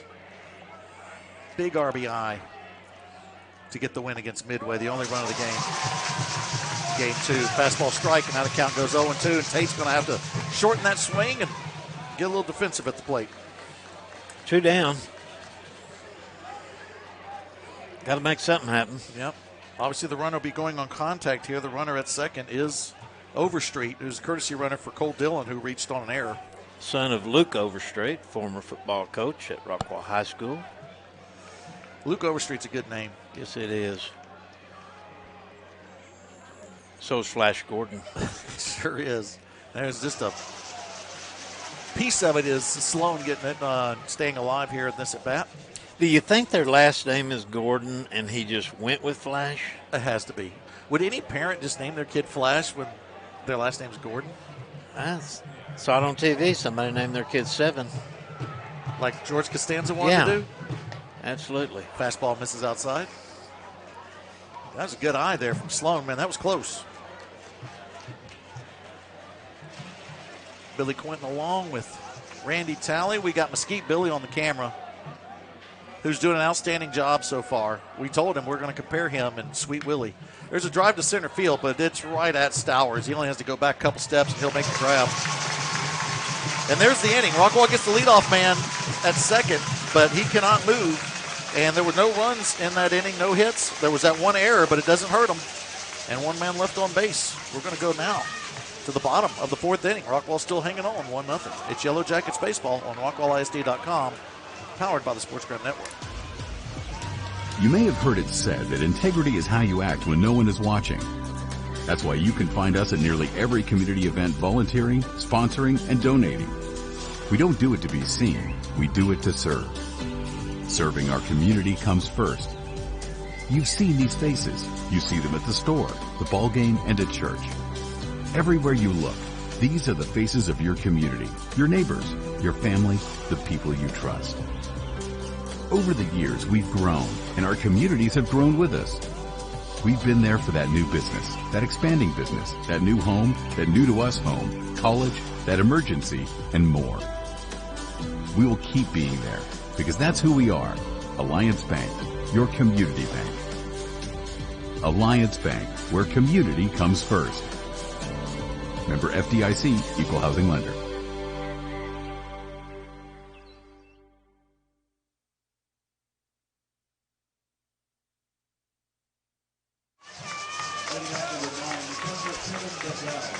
Yellow Jackets baseball, also brought to you by Jennifer Rumbo Drake. For all your real estate needs locally and globally, do yourself a favor and call Realtor Jennifer Rumbo Drake at Caldwell Banker Apex and her friends at Chicago Title Rockwall.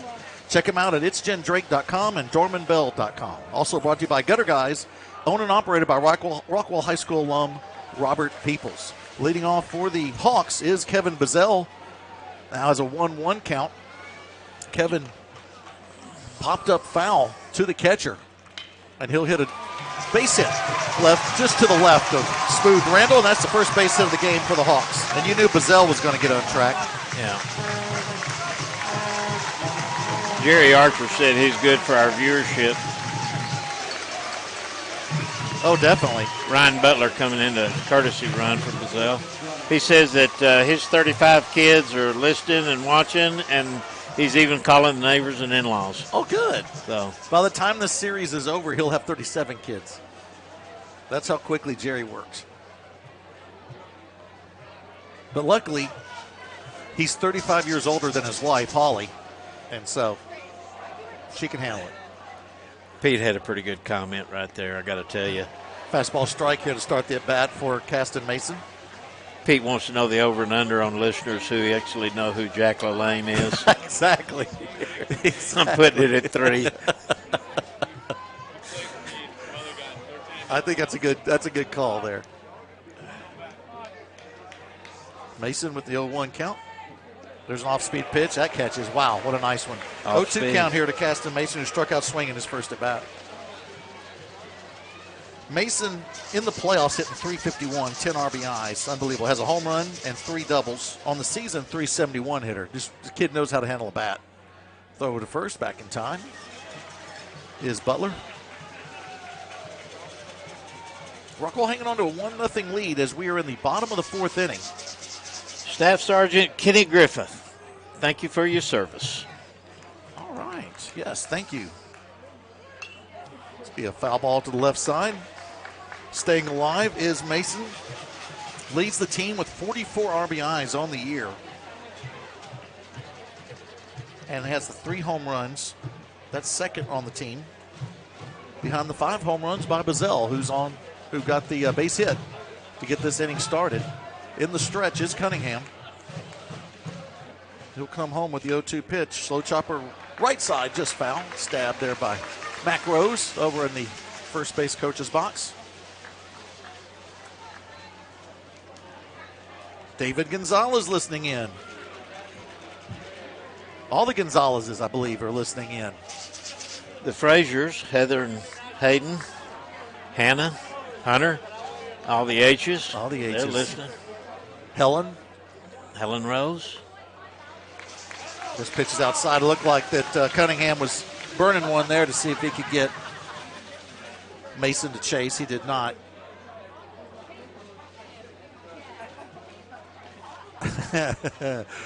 One of my favorite families, the Bridges, are listening in. Coach Bridges, Alicia, the whole gang. 1-2 pitch. Fouled straight back. Landon did not even budge on that one. I've got the Angel family saying they know who Jack LaLande are. It's LaLane. If you actually knew Jack LaLane, you'd put an E on the end of that name instead of a D, Dustin. That dude was like 80-something and was pulling a truck. I remember one time. They put a was. rope on it, and he pulled this semi-truck. Mason staying alive here with the 1-2 count. No outs. We're in the bottom of the fourth, and the Hawks are down 1-0 to your Jackets. That one will hit him. That is one that you don't want to do there. It gets away from Cunningham, and his first hit batter will put the first 2 men on for the Hawks. Butler will go to second, who's the courtesy runner for Bazell, and Mason will take first. And you have a 2-strike count, Coach, and you give him a free pass. That's an unforced error right there. And as we know in this series and when these two teams play, Rockwall has the 1-0 lead. That's tissue thin. Yes. Of all people, Thunder Miller says that lots of loose play in the broadcast booth early. Thunder Miller. Your name is Thunder. And you're gonna chastise us about loose play in the booth. Do want to thank our listeners and our watchers, our viewers tonight. Brent Young watching in from Las Vegas. Brent knows how to live. Will Morris watching it from the chicken coop in Arkansas. In Arkansas with that whole Morris game. Got Michelle and Neil. Not sure if Joe's with them. Joe's probably here. They're all in on the Razorbacks and college playoffs and maybe getting to the World Series. DBU's in the regionals here. It's going to be fun. Showing bunt and laying down a beauty down the first base line is Reich, but he'll advance those runners to second and third. There's the first out on the sacrifice. On the unassisted putout from Mac Rose. So now 2 men on, second and third. And a big opportunity here for Caleb Hoover, the DH. He walked in the second, was stranded at first. He's the DH for Aiden Johnson, the right fielder. He's going to bat from the left side against the right-handed Cunningham. Rockwall hanging on to a very, very delicate 1-0 lead. Bottom of the fourth. Swing and a miss from Hoover. On the season, Hoover's a .322 hitter, but in the playoffs, .471 average, 12 RBIs. Hot stick right now. Yep. Walked his first time out. Did you mention that? Yes, I did, but it doesn't hurt to say it again. Just 3 doubles and 2 triples in the playoffs. 0-1 pitch. Fastball. Throw down to third from Dillon. And they do not get him. That was close. Man, what a nice grab from Telia from the BB from Dillon. And diving back just in time is Butler, who's the courtesy runner for Bazell. Now Rose wants to come out, Coach Rose, and talk a little bit about this. That gives us time to catch up on our shout-outs, Coach. Yeah. Did we mention to say, Commander Griffith, thank you for your service? Yes, you did, but do it again, man. Thank you for your service, Mr. Griffith. AJ wants to know why his mom's watching the game at Dale's house.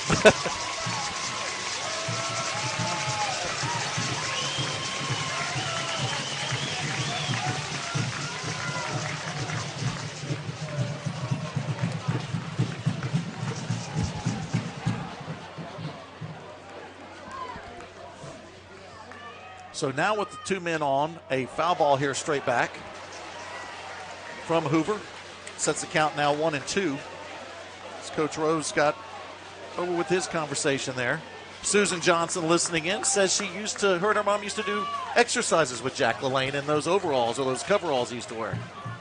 Remember he had those one-piece things? One piece. Yeah. One piece with the belt. 1-2 pitch. Fastball just misses. Now leaving up the count. I'm trying to remember if it was L-E-L-A-I-N or L-E-L-A-N-E. I think it's A-N-E. Okay. Yeah. That's what I typed when I was chastising Dustin. It's a 2-2 count here. As we talk Jack LaLane and watch Caleb Hoover at the plate. 2-2 pitch. Fouled straight back.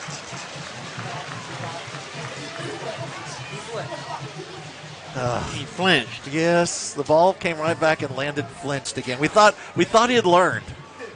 We thought he had applied a life lesson. You have to understand. Can you get another friend by Friday? 2-2 pitch. Off speed, check swing. Let's see if he went around. We're going to check. They're not even going to appeal it. That was pretty close. Been a double if he had hit it.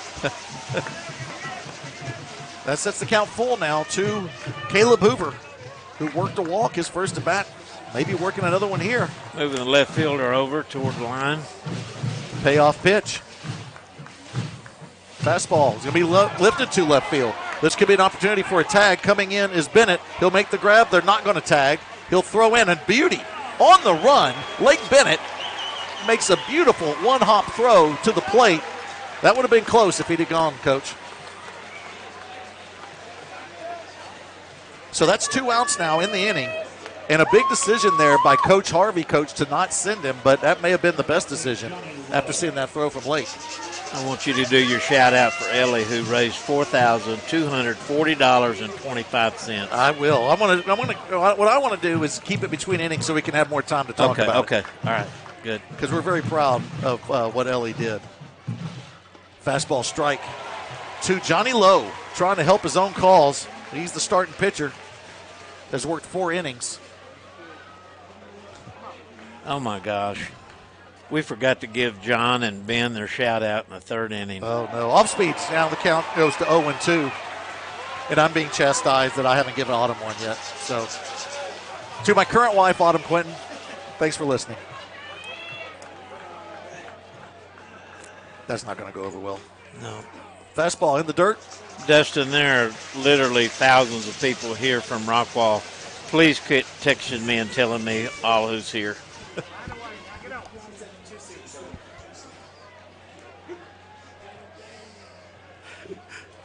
So Johnny Lowe with a 1-2 count. Men at second and third. Off speed in the dirt. Good job by Dillon to keep it in front of him. Sets the count now 2-2. Johnny Lowe popped up to the second baseman his first at bat. Bats from the right side against the right-handed Cunningham. Deuces wild. Yes, they are. 2 balls, 2 strikes, 2 outs, and 2 men on. It looks like the 6th domino. Still going to keep the deuces wild with the foul ball to the right side. Billy Quinton along with Randy Talley and the entire community of Rockwall in the booth with us. We're going to lose listenership and viewership because everybody's in the booth. 2-2 pitch. Foul off again. Great job by Johnny Lowe to stay alive here in this at-bat.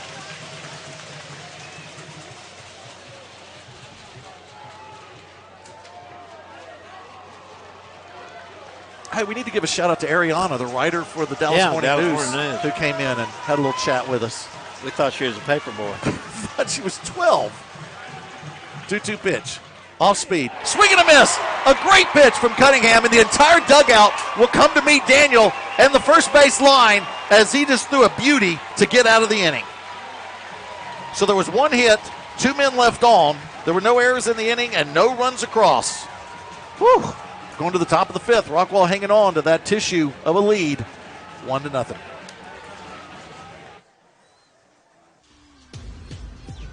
You may have heard it said that integrity is how you act when no one is watching. That's why you can find us at nearly every community event volunteering, sponsoring, and donating. We don't do it to be seen. We do it to serve. Serving our community comes first. You've seen these faces. You see them at the store, the ball game, and at church. Everywhere you look, these are the faces of your community, your neighbors, your family, the people you trust. Over the years, we've grown, and our communities have grown with us. We've been there for that new business, that expanding business, that new home, that new to us home, college, that emergency, and more.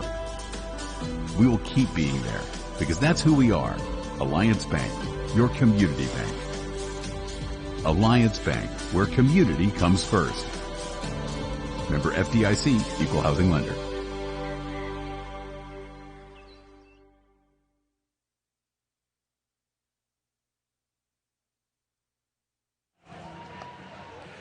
Hey, I'm going to give a shout out here as we come back to my favorite Beecham, Liz Beecham, listening in. I think she's everybody's favorite. I got to give one to Justin Hill and Dustin Freeman. L7's forever, baby. L7's forever. See, here's the thing. All your shout-outs, I don't think anybody in Rockwall knows them. You know what the L7 is? What's the L7? Squares. Okay. We were squares. That still doesn't clear anything up for me. I have no idea what you're talking about. I told him it was okay to be square. Okay. They didn't have to try to do stuff to be cool. Didn't Huey Lewis have a song? Hip to be square. Hip to be square. Hip to be square. Yeah. I didn't know that. Yeah. It's no one count to start out. Another interesting comment. I know. I went to your base hit by Mason Poppin going opposite field on the 0-1 pitch. So Rockwall gets that leadoff man on again. This is the second time in a row they get the leadoff man on. They did not take advantage of it in the previous inning in the fourth when Dillon got to second on a two-base error, but they couldn't advance him. Once again, the game interrupting our fun. I know. I'm sorry about that. It's all right. Third hit of the game for Rockwall. As coming out for his fifth inning of work is Johnny Lowe. This is the same situation we had last time. Do you bunt him and then have your 9-hole hitter? But you still got Reebok coming if you don't get under the double play. Yeah, we got Lake Bennett at the plate now. I'd bunt him. That's what he's doing, and it's going to be a pitch out. See, if that was Tyler Rollins, he just reaches out there and lays that down.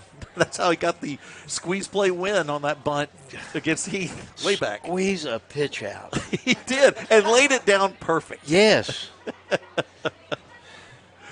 That's tough. Showing bunt again is Lake. That pitch was a ball. He's going to bring it back, and he'll watch a strike go right by. Count evens up now 1-1. Lake on his first at bat popped up to short left field. Strong kid. I do want to say it was fun seeing Greg at lunch today. It was the first time I got to eat with a few of my buddies in a year, and so that was pretty cool. Greg was there. It was a good surprise. Now the bunt goes down to the first base line, foul. Now it's a 1-2 count here to the Rockwall left fielder and what do we have coming up June 18th? Oh, got Randy Talley bunting camp.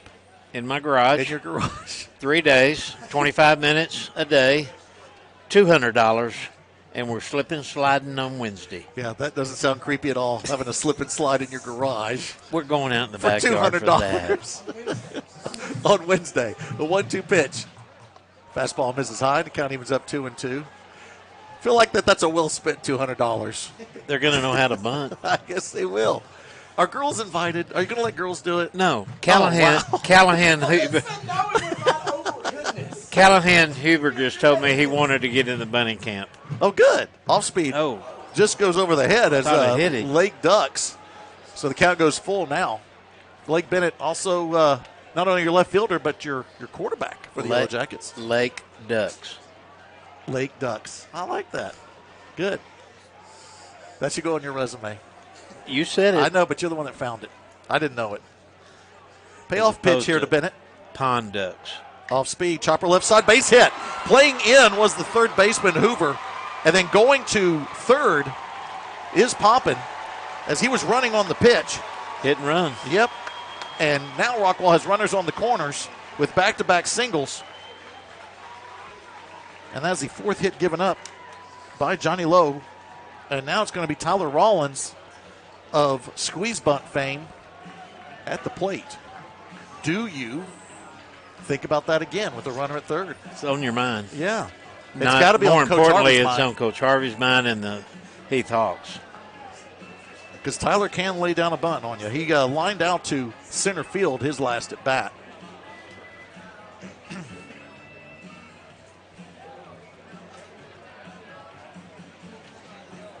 Okay, Billy Watkins, I forgot to tell you, Billy's at the game, so he's not able to help us for all his texts that he normally does. So we're doing good, making it through.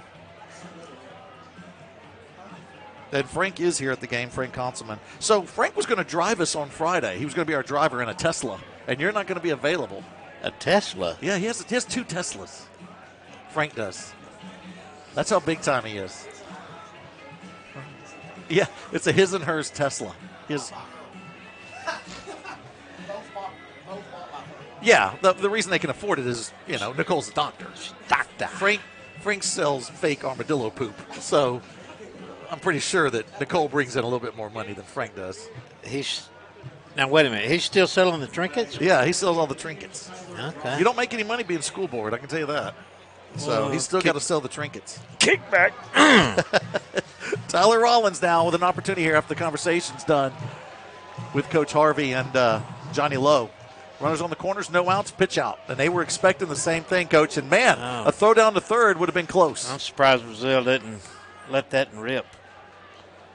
Mason Poppin was way off the third base bag. And that would look like maybe a possible safety squeeze there, Coach, with him that far off the bag. It's on their mind, I promise you. 1-0 pitch. Now bunt down the first base line, just foul. Trying to push it. Definitely a safety squeeze. Mm-hmm. You got Poppin at third, Bennett at first. Maybe try double steal, too. Bennett has 7 stolen bases on the year, and you can almost guarantee a throw doesn't go down to second, don't you? Yeah. Although Brazil has the arm to where they can get the runner and then return it to the plate. Or cut it off.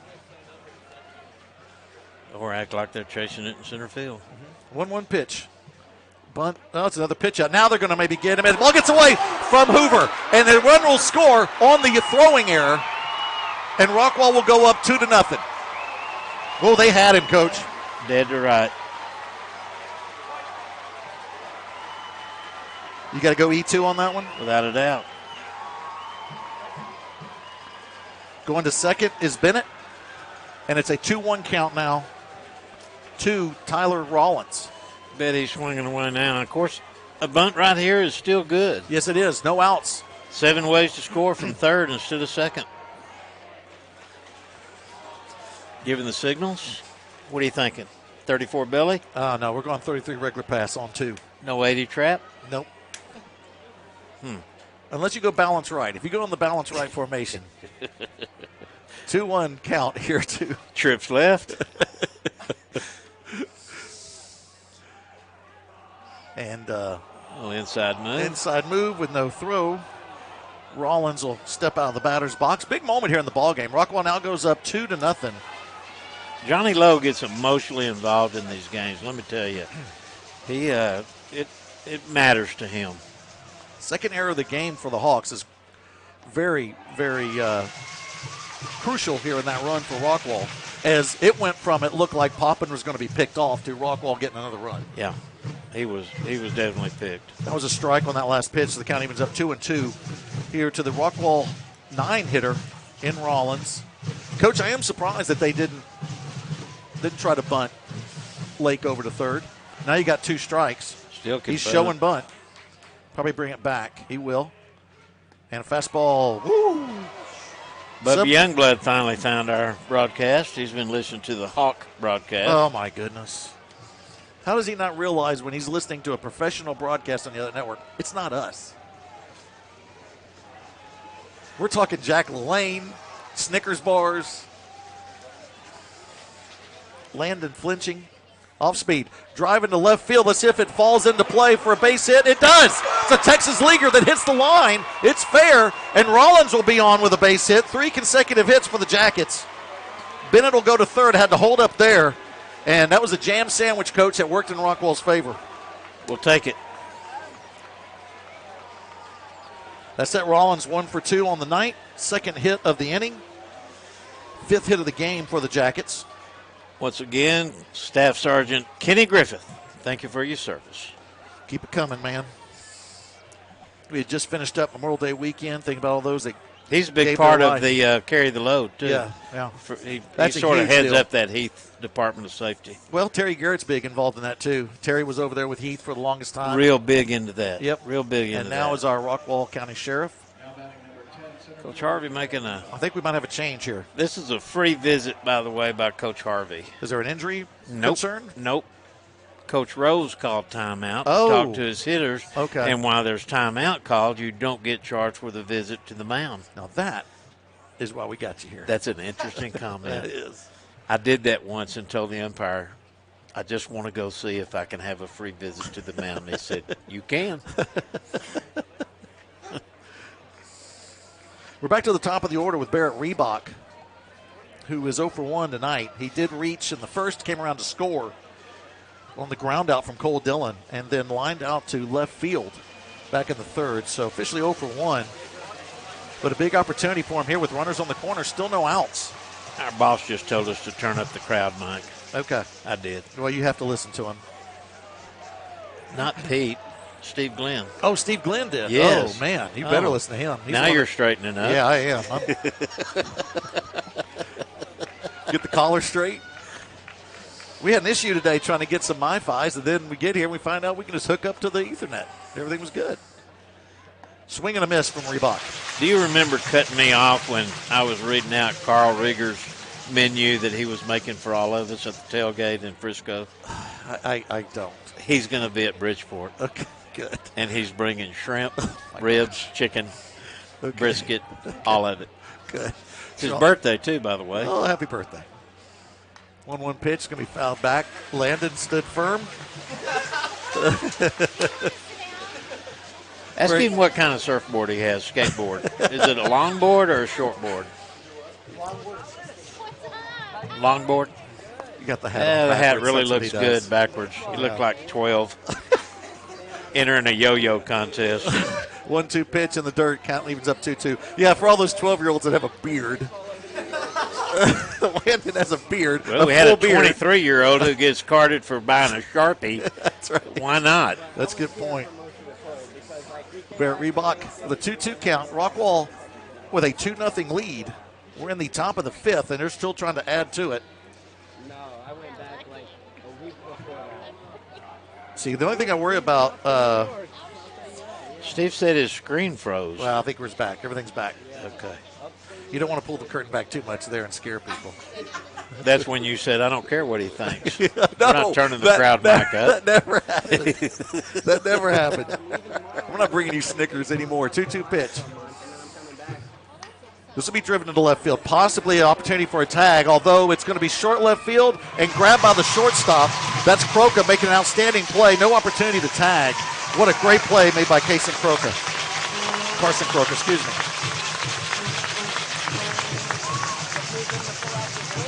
Wow. There's the first out of the inning. Runners stay put. At some point, Coach, do you think about the double steal, or at least the attempt for that, where you can get that runner to second base with Braden Randall at the plate? This guy can lay a bunt down, lickety-split. Boy, he can. And he can put it anywhere he wants it. Stop on a dime and give you 9 cents change. So Rockwall leads 2-0 on 5 hits, and they're trying to add to it. Bazell kind of goes out, lets the infield know what they're doing, and gives them all the signals. They're not using the card in the infield. I wonder if Steve knows this real loud mouth is right below That's the us. whole worry. That's what I was worried about with the crowd being up, the crowd mic being up, but I'm not going to question him. There's the bunt, and it's a short one in front of the plate. They're going to throw home. Tagged out at home is Poppin. Bennett. That's Bennett tagged out. The bunt did not get as far as Randall wanted, Coach. No, he didn't get it out of the sand. So that 1-2 fielder's choice will eliminate the lead runner and be the second out of the inning. With Bennett out, but advancing to second is Rollins, and at first now is Randall. Love Dillon coming up with runners on base. Yep, Cole Dillon now will try to salvage this inning and get maybe another run. Rockwall has a run in the first and here in the fifth to lead 2-0 on 5 hits. People went to school, like, they had an option to go or stay online. Yeah, I'm turning the crowd mic down a little bit. I'm worried about what's being said. It's like when we had Lisa Wimpy back in the day. Remember that? Oh, yeah. Ball in the dirt. But there wasn't any cussing or anything. It was just Lisa talking about all the things she bought. Did you know in an airplane one time that Joe told her to look at the equator as they went over it? She said she couldn't see it. That surprised me. Oh, that's greatness. 1-0 count here to Cole Dillon tonight, who is 0 for 2, but he does have an RBI on the ground out to third. Foul. That one just misses. Count goes 2-0. You give Cole Dillon a 2-0 count, you're rolling the dice here. My mouth's watering thinking about Cole Dillon maybe getting a walk and coming up with Talia with the bases loaded. Thank you. 2-0 pitch. Off speed. That's a nice one. If you need to throw a pitch on 2-0, it's an off speed like that from Johnny Lowe. Count goes 2-1. That's a seasoned veteran right there. That's a knee buckler. So now with the slightly open stance, Dillon will wait the 1-2 pitch, or the 2-1 pitch, from the right side against the right-handed Johnny Lowe. He's in the stretch, checks that runner at second. Fastball in the dirt, gets away, and the runners will advance as it goes under the glove of Bazell. First wild pitch of the game for Lowe. So Randall's at second, and now Rollins will be at third. Let's get another wild pitch here, something like that. Yeah, Rockwall contractor Lance Woods texting in on the text toy. Enjoying the game, fellas. Keep it going. How many cigarettes has Dale Downham put away by now? Oh, God. Let's go by packs. 3-1 pitch way outside. There it is. Hello, tell you. What you wanted. Second walk of the game for Johnny Lowe. And now, as Coach mentioned, Andrew Tellia with an opportunity. He's over 2 tonight. Struck out swinging in the first. Popped up to second base back in the fourth. 336 hitter on the season, but in the playoffs, Tellia has just been incredible. 421 average, 6 RBIs, 7 walks, and went 1 for 2 with a walk in that last game against Grand Oaks back at College Station.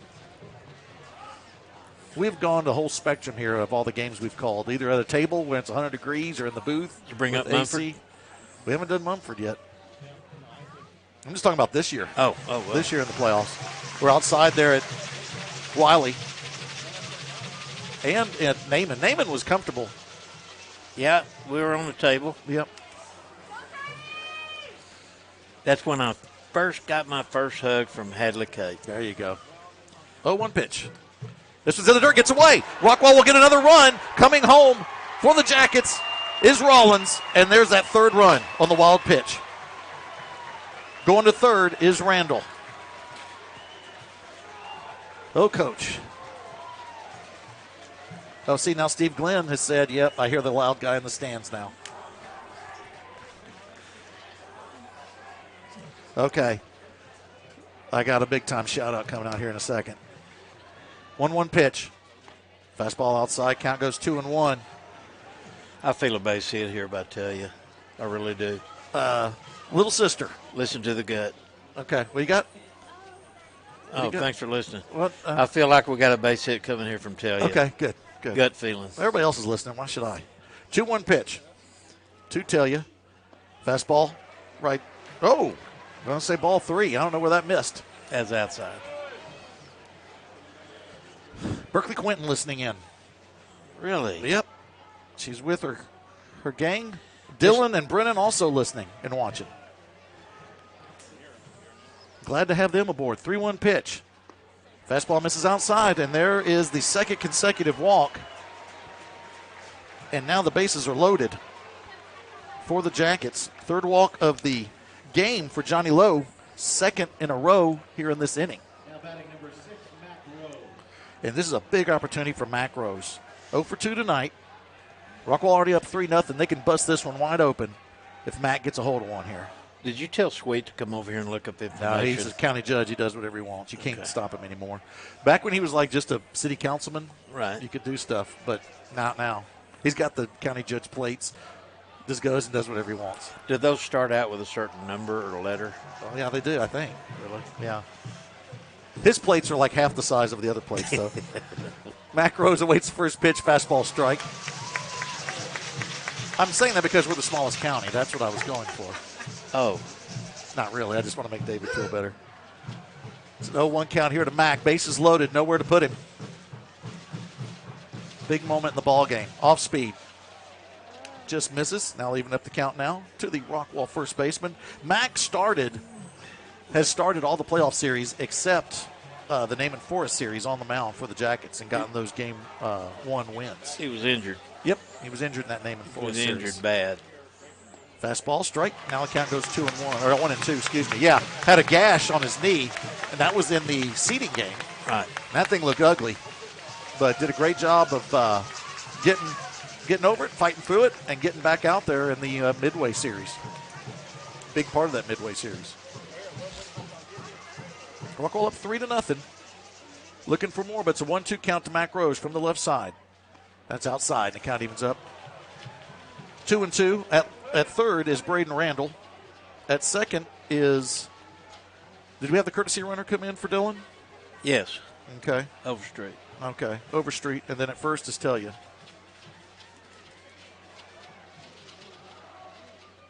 Fastball inside, and a walk would bring another run in for the Jackets.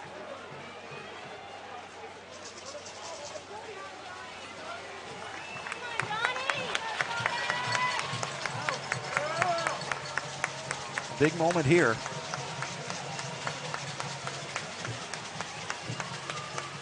In the windup is Johnny Lowe. Runners are going. Fastball low and inside. Another run comes in for the Jackets. Great eye from Mac Rose. Third consecutive walk will give him an RBI. As Randall comes in.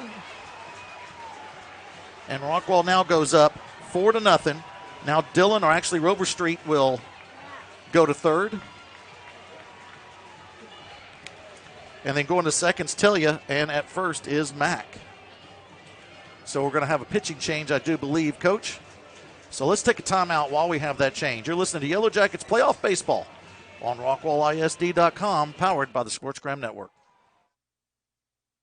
Real quick, Coach, I want you to sit back and relax. I'm getting ready to play the Rest Haven commercial. Yeah, I'm getting ready to play the Rest Haven. So play it. Get those cucumber slices in your eyes and just sit back. I'm gonna lay back on my chair. Enjoy, everybody. Life's precious moments. The things from which the very best memories are made. They don't have to go away when someone dies. In fact, at Rest Haven, we believe in making the most out of remembering your loved ones who have passed by creating meaningful events for friends and family. Events that enable everyone to participate and contribute in ways that honor the person who has passed and bring hope and peace to the bereaved, assuring them that they are not alone. Fellowship brings comfort, and we want you to be able to get comfortable at Rest Haven by helping you create an event they'll be glad they attended. Just a short drive east of the Metroplex, across beautiful Lake Ray Hubbard, you'll find a place where legacy can be honored for generations. A place of everlasting tribute where you can return again and again. A place to go and pay your respects. A place where you can get comfortable.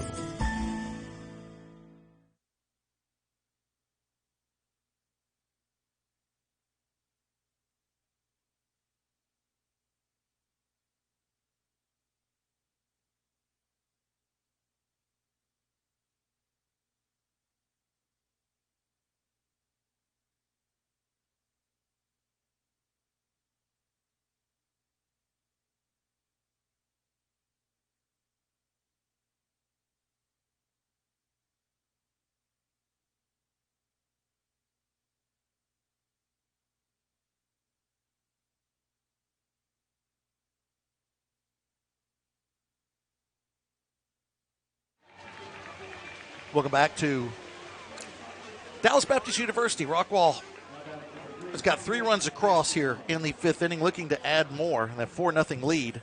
Coming into pitch is Andrew Daniels for the Hawks. Right-hander.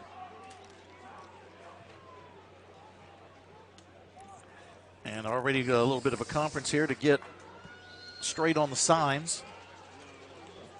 We don't have any stats on Andrew. See if we can find something here in a second. Okay. It's Tate Sloan with the opportunity here. Rockwall, this is their 9th hitter to come to the plate in the 5th inning. Sloan is 0 for 2, flight out to right field and to center field. His first 2 at-bats. First pitch is a ball. This one's going to be driven to left field. Going back and still going back. Going to the wall is Reich. 1 run will score. 2 runs will score. They're going to hold up the runner at third, and a double from Tate Sloan will bring in 2 more for the Jackets. Tate Sloan always comes through. So scoring was Overstreet and Tillia. Going to third is Rose. And now at second is Sloan.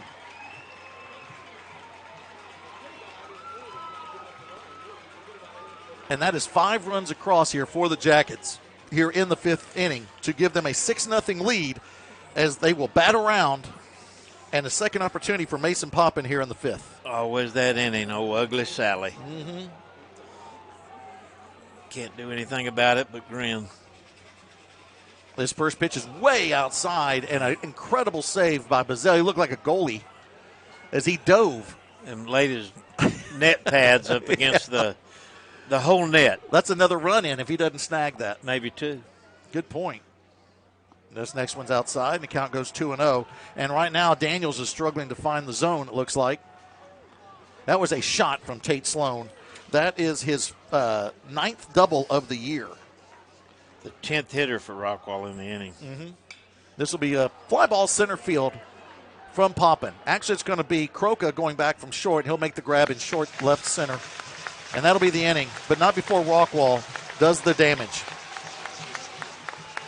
They score 5 runs on 4 hits.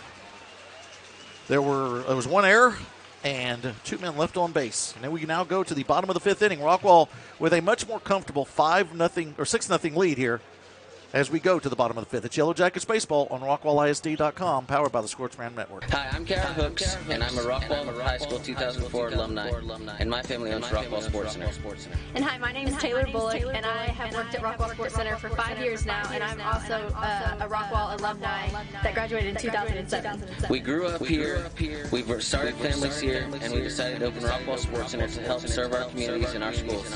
We currently do custom uniforms and custom spirit wear for all of Rockwall ISD, including exclusive Under Armour decorated pieces that cannot be found anywhere else. Come check out all of our women's pieces, including our new bleach hoodies and t-shirts. From elementary to high school, we're here to take care of our friends, family, and community. And that's why you should shop at Rockwall Sports Center. And that's why we love Rockwall ISD.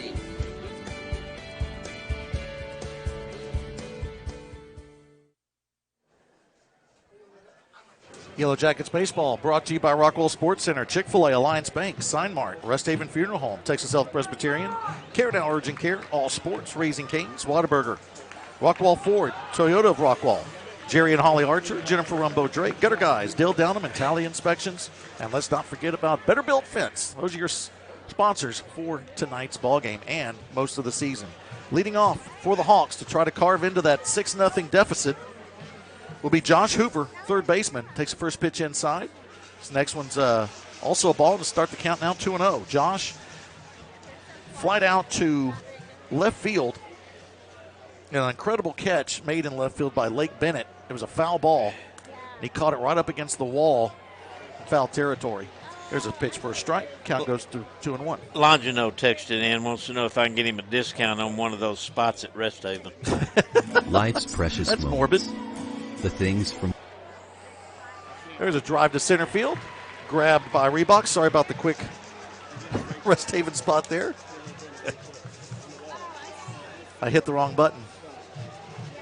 I didn't want you to pass out and get too relaxed watching it again. For those wondering what we're talking about, Randy has mentioned that the Rest Haven spot is the most relaxing spot we've ever had, and it really comforts you. And that really kind of is weird. Alex Stowers now stepping in from the left side. This one will miss him. I think it went behind him. Fastball from Cunningham. So far tonight, Cunningham's only given up the 1 hit. He's walked 2, struck out 2, and hit 1 batter. Almost hit 2 there. Reflexes by Stowers avoids that. Cody Stovall trying to take credit because all this action started when he turned on the game. Oh, so he wants the RBIs. Nut doesn't fall far from the tree. Stowers with the 1-0 count. There's a strike. Count evens up now 1-1. Cunningham's hit his stride. He sure has. It looks like it. It's actually a 2-1 count. Excuse me. The scoreboard's off. There it is. Fixes itself. Fastball. This is outside. Count goes 3-1. Stowers popped up into short left field his last at bat. And that was back in the 3rd. There's a line drive right at Mac Rose. He'll dive to his right and stab it and take away a base hit from Stowers. I want you to put L3 on your score pad. I put LO, line out. Oh, 3. That's right. You make those. I add a little extra to mine. It's a little bit of Tabasco. Extra right. Pete, he's using O and he doesn't need to. I know, it's redundant, but that's what I've done, and that's what I do. But I'll use the U. There's a pop-up on the first pitch swinging. Be grabbed at third base by Telia, and there's a quick 1-2-3 inning as Five Ash was swinging on the first pitch. And we're going to go to the top of the 6th inning. Rockwall still hanging on to that 6-0 lead. It's Yellow Jackets Baseball on RockwallISD.com, powered by the Sportsgram Network. Shop an exceptional selection.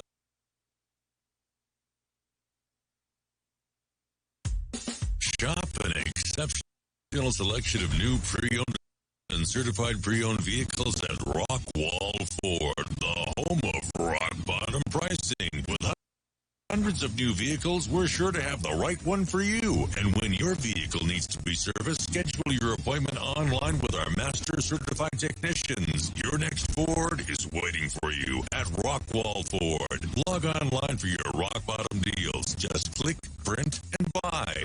Shop.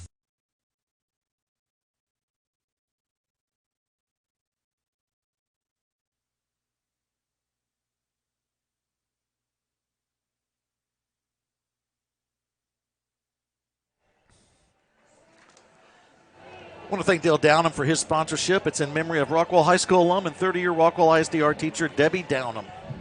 We figure Dale's on his second pack of cigarettes so far, don't you think, in this ball game? At least. And just God bless Debbie being married to Dale. 45 years, I believe. Well, those kids, too. Yeah, those kids with Dale pointing that yellow finger at him when he gets mad at him. Hey, Brian McKee and Aaron Cox, I believe they were 97 graduates. Aaron's dad, John Cox, worked with me in maintenance. Just got through with his chemotherapy, and he's beating cancer, stomach cancer. Outstanding. John, we love you. Blake Bennett starting out 0-2 on a swing and a miss there. He'll lead off this top of the sixth with Tyler Rollins on deck. And we go back to the top of the order with Reebok in the hole. Lake had a single back in the fifth, and he's going to send a high fly ball into center field. That's a can of corn for Stowers, and your first out of the inning. So now Tyler Rollins with the opportunity here. He got a single and an RBI back in the fifth. That was a good at-bat, too. For Tyler? He worked the pitcher, yeah. He's the DH tonight for Daniel Cunningham, who's been outstanding on the mound. Shows bunt. That's a strike. I think he offered. Is that what it was? Yeah. So it's an 0-1 count here to Tyler Rollins, little brother of Cody Rollins, former Yellow Jacket.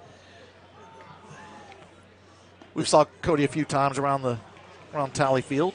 The chief over there at Heath, Brandon Seary, listening in now. Brandon, along with Griffith, we thank you for your service. Outstanding. 1-1 count. It's going to be a drive to right center field from Rollins, but it's going to be playable for Johnson. He'll call off Stowers and make the grab in right field. We go back to the top of the order now. And Barrett Reebok. Barrett flight out to short left field, actually to the shortstop, his last at bat. That was the first out of that fifth inning when Rockwall had started that inning. You remember all the shout-outs I give to Pops, John Knight? I think so. He's been listening to the Heath broadcast, wanting to know what's wrong with Tally.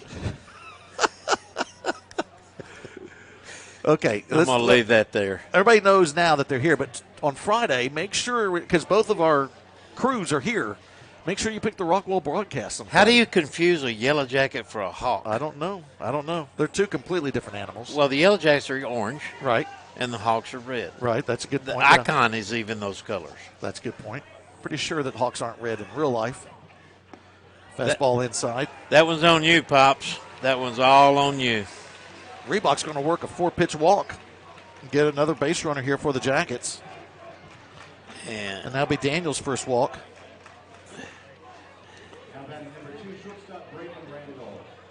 Reebok's had 18 stolen bases. He'll run on you.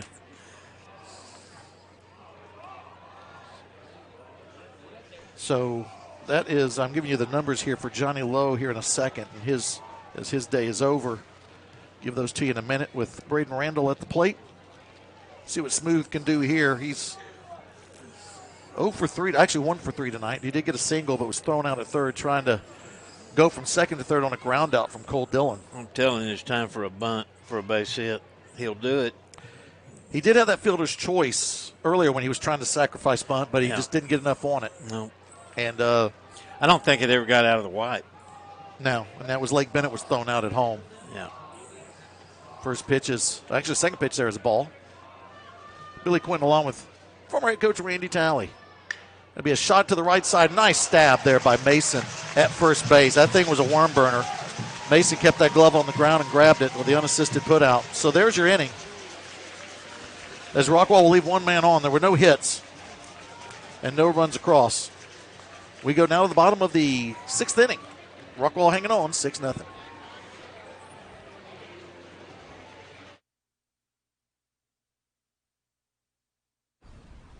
Now that was the perfect last bite. What made it so perfect? Let's back up. There's crispy bacon and 2 melty cheeses on top of the 2 all-beef patties. Yes. And then there's the clincher, the smooth, roasted heat of all those grilled Hatch green chilies. The new limited-time Hatch green chili bacon burger. Perfect. Right down to the first bite. Good thing there's Whataburger. Available by dine-in, drive-thru, curbside, and delivery.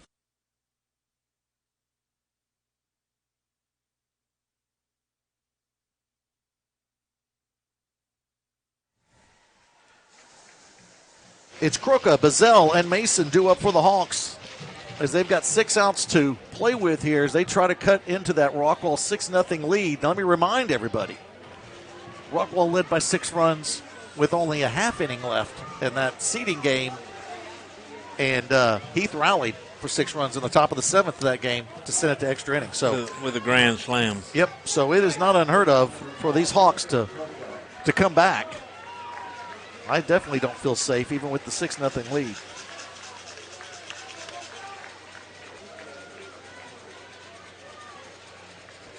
So it's Croca from the right side, and it's Cunningham still on the mound for the Jackets. First pitch strike. So far tonight, Croca 0 for 2.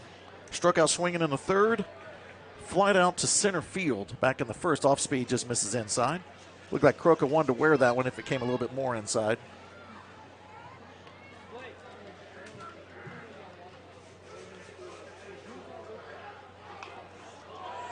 There's a pop-up, a major league pop-up. Telly is going to call off the catcher, Dillon, and he'll make the grab just in foul territory on the 3rd base line. And the first out of the inning is recorded.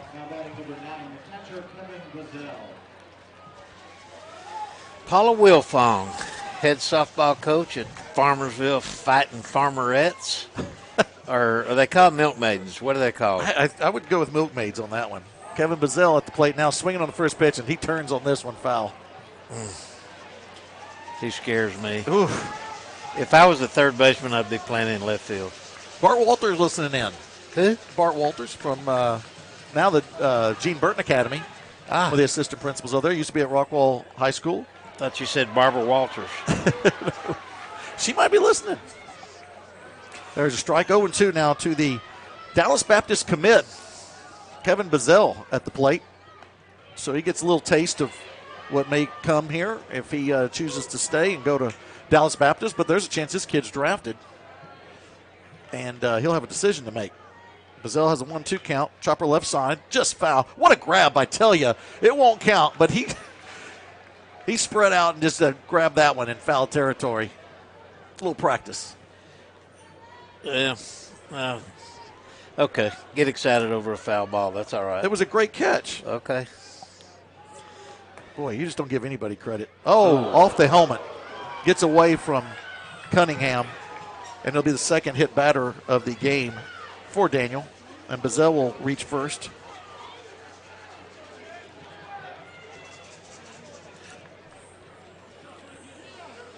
Going to leave him in the run. Well, he's got 6 stolen bases this season. He's an athlete. Yep. So with a man on, a 1 out, it's going to be Caston Mason, first baseman, up. 0 for 1 tonight. He was also hit by a pitch. So the 2 guys that were hit by pitches are on base and at the plate right now for the Hawks. Fastball misses low and outside. And now Rose is going to come out and talk with Cunningham a little bit.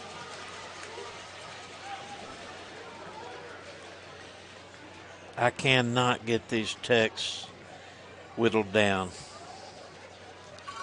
Glenn Foles finally tuning in. 6th inning. Way to go, Glenn. You're right on time.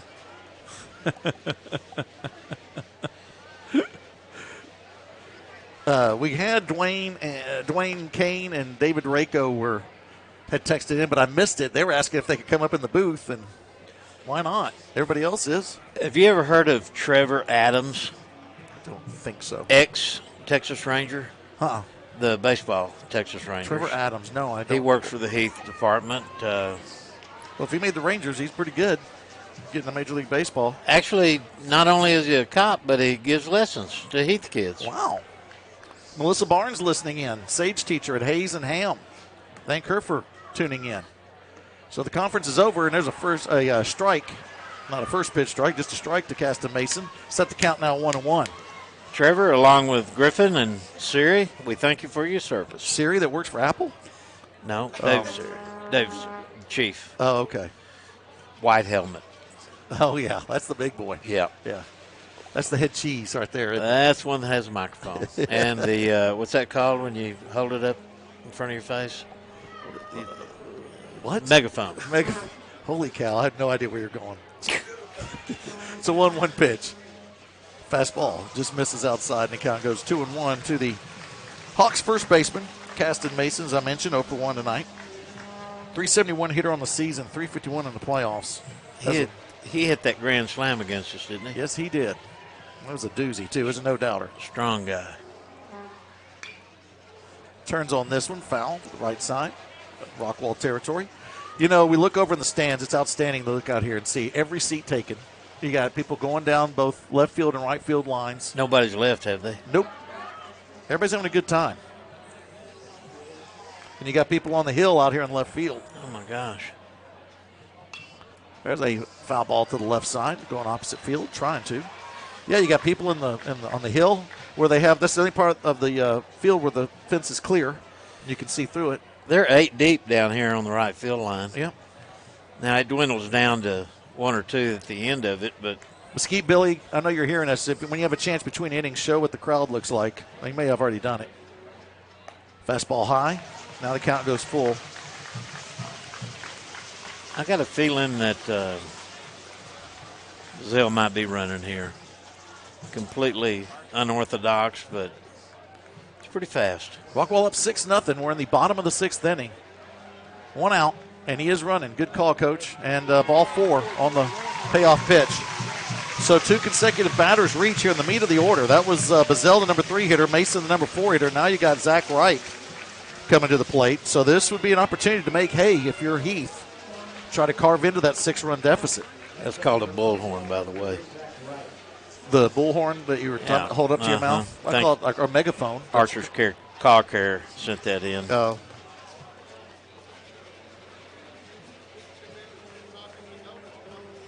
The softball coach at Farmersville isn't very happy about you calling them milkmaids. Oh, they're not milkmaids? You called them milkmaids. What, me? Looks like we're going to have a pitching change. Yep. And Candy entire Rockwall dugout is right out by the line waiting for Cunningham to come in. Outstanding job by Cunningham. We'll go to a break, and when we come back, we'll give you his numbers, let you know who's coming in for the Jackets. They're up 6-0 over the Hawks.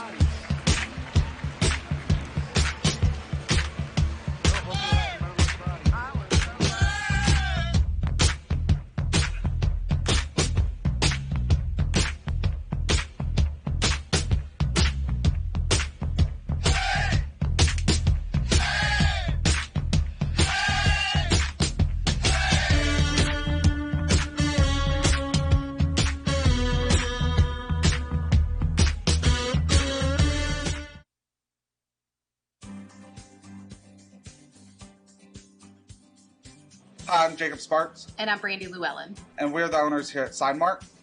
You can visit us downtown on the square or at signmark.com. Visit us for all your signage needs. If you mention this advertisement, you'll receive 10% off your entire order. The universe doesn't answer questions.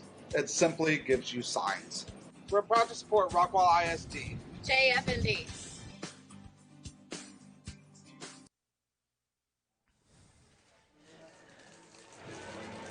Charlie Geis comes in relief for the Rockwall Yellow Jackets as we're 1 out into the 6th inning. I'll quickly give you the numbers for Daniel Cunningham and hand it over to Coach Talley when we talk about Charlie. Cunningham went 5 1/3 innings, only gave up the 1 hit. He had 3 walks, 2 strikeouts, and 2 hit batters. The 2 men on base are his property for Geis as he comes in. Let me tell you a little bit about Charlie, number 19. He's 2-0, has 2 saves out of 2 save opportunities. giving up 20 hits, 11 runs, 9 of them earned, 17 walks, 28 Ks, and he's hit 4 batters. Really been the guy who's come in relief for the Jackets over the course of these 4 rounds and now the 5th round. Ski Billy doing a great job showing the crowd over on the Rockwall side. And everybody up in that pavilion and down the right field line. But a big moment here in the ball game as Rockwall's up 6-0, but this is an opportunity for Heath to carve into it with Zach Reich at the plate. 0 for 1 tonight. Actually, no at bat. He had a sacrifice in the 4th and walked in the 2nd. So no official at bat for Zach in this ball game. Let me ask you a burning question. Okay. Do you think we got any Heath listeners by mistake and they said, what the heck, I'm enjoying this. Let's stay with them. Or I think that could be it, or more than likely, why aren't they talking baseball? Why what did I tune into? Well, that's okay too. They're talking about Cheetos and firemen, milkmaids. 0-1 pitch behind Reich. Comes right back off the backstop to Dillon, but that's not enough. That won't allow the runners to advance. Bazell goes to 3rd, and to 2nd is Mason. Coach, right now you have 1 out. Zach Reich, that batter's their only worry right now, right? You just want to get, you got 5 outs left to try to get this game in your pocket. Right. But that one gets away from Charlie, and as Cole couldn't much handle it. as you want that pitcher to believe it, when you holler out there, those 2 runs don't mean a thing. To him, they do. Yeah. I mean, I've never been a pitcher, but I can tell you right now, they mean something to Charlie. So it's a 1-1 count. Fastball inside. Just misses. Wow. And those runners do mean something also to Cunningham, who's in the dugout now, because that will go on his docket if they score. AJ has checked in on the Dale Downham viewing family event. He's over there. Wow. There's a fastball strike. Count even's up now 2-2. AJ's over there. Is Ben with him? No, Ben's not with him. Ben is with John in the man cave. That's right. And we forgot to do the 3rd inning shout out. Yep. When they specifically asked for a 3rd inning shout out. Sorry about that, Ben and Johnny. 2-2 count.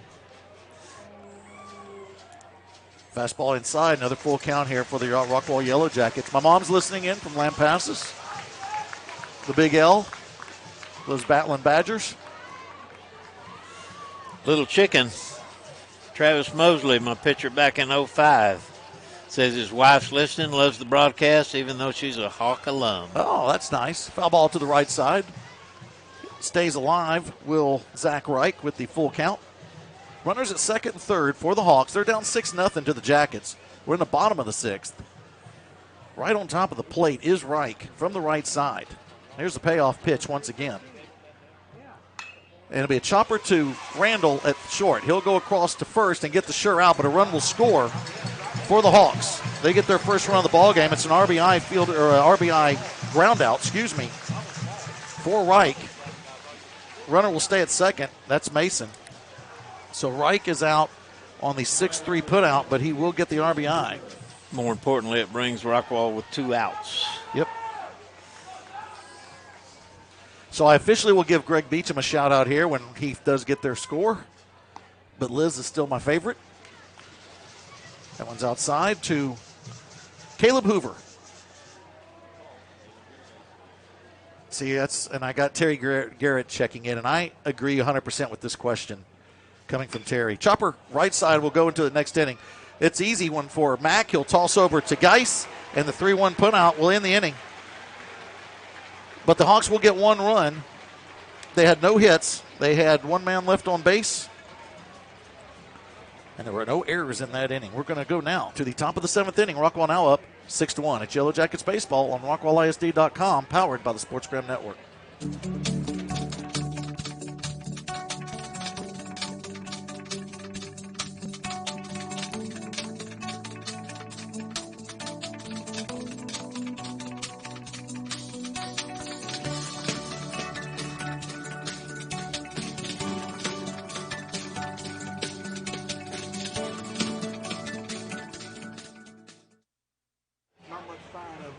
Yellow Jackets Baseball, brought to you by Better Built Fence. They don't just build the best fences around, they also build patio covers, roofing, anything involving outdoor living. Coach? Pergolas and arbors. Go to callbetterbuild.com for contact information. You can talk to Karen or Natty Ochoa. They'll take care of you. By the way, our lawyers are fast approaching making a settlement on that whole deal. Really? Yeah. That's good. We're down to me furnishing the lumber and paying for the labor. Okay, Terry Garrett just texted in, and I'm with him. You need to explain the difference between a bullhorn and a megaphone. Megaphone is what a cheerleader uses. It doesn't have any batteries in it whatsoever. A bullhorn, that's going to have some at least D batteries in it. There you go. Thank you. And Sheriff Garrett, we also want to thank you for your service. Amen. Amen. So now due up for the Jackets here on the top of the seventh. Cole Dillon, Andrew Tillia, and Mac Rose. That's your 3, 4, and 5 hitters. So Rockwall's trying to hang on here and get a 1-0 lead in this regional final. First time ever that the Jackets and Hawks have met in a game this deep in the playoffs. I do remember the Hawks and Jackets. It was actually Lady Hawks and Lady Jackets meeting in softball in the playoffs. In fact, I think it was me and I don't know if it was me and David or me and Brian Williams doing that game back in the day. Fifth round? No, it wasn't this deep. Oh. So Dillon now will swing on the first pitch, hit into right center field. Going back is Johnson in right field. He'll have it. And that's in his hip pocket. There's your first out on one pitch. So Dillon tonight did get an RBI, but he is officially 0 for 3. And now Andrew Tellia steps in. He's 0 for 2 tonight. He struck out swinging in the first, popped up to second base in the fourth, and then walked later on.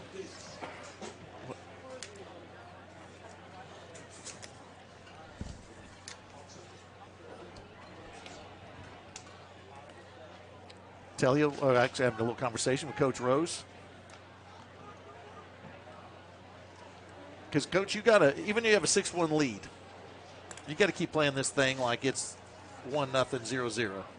Billy, there has been 18 flyouts to outfielders in this game by both teams. Well, that's a great comment because we were talking about that as we go back.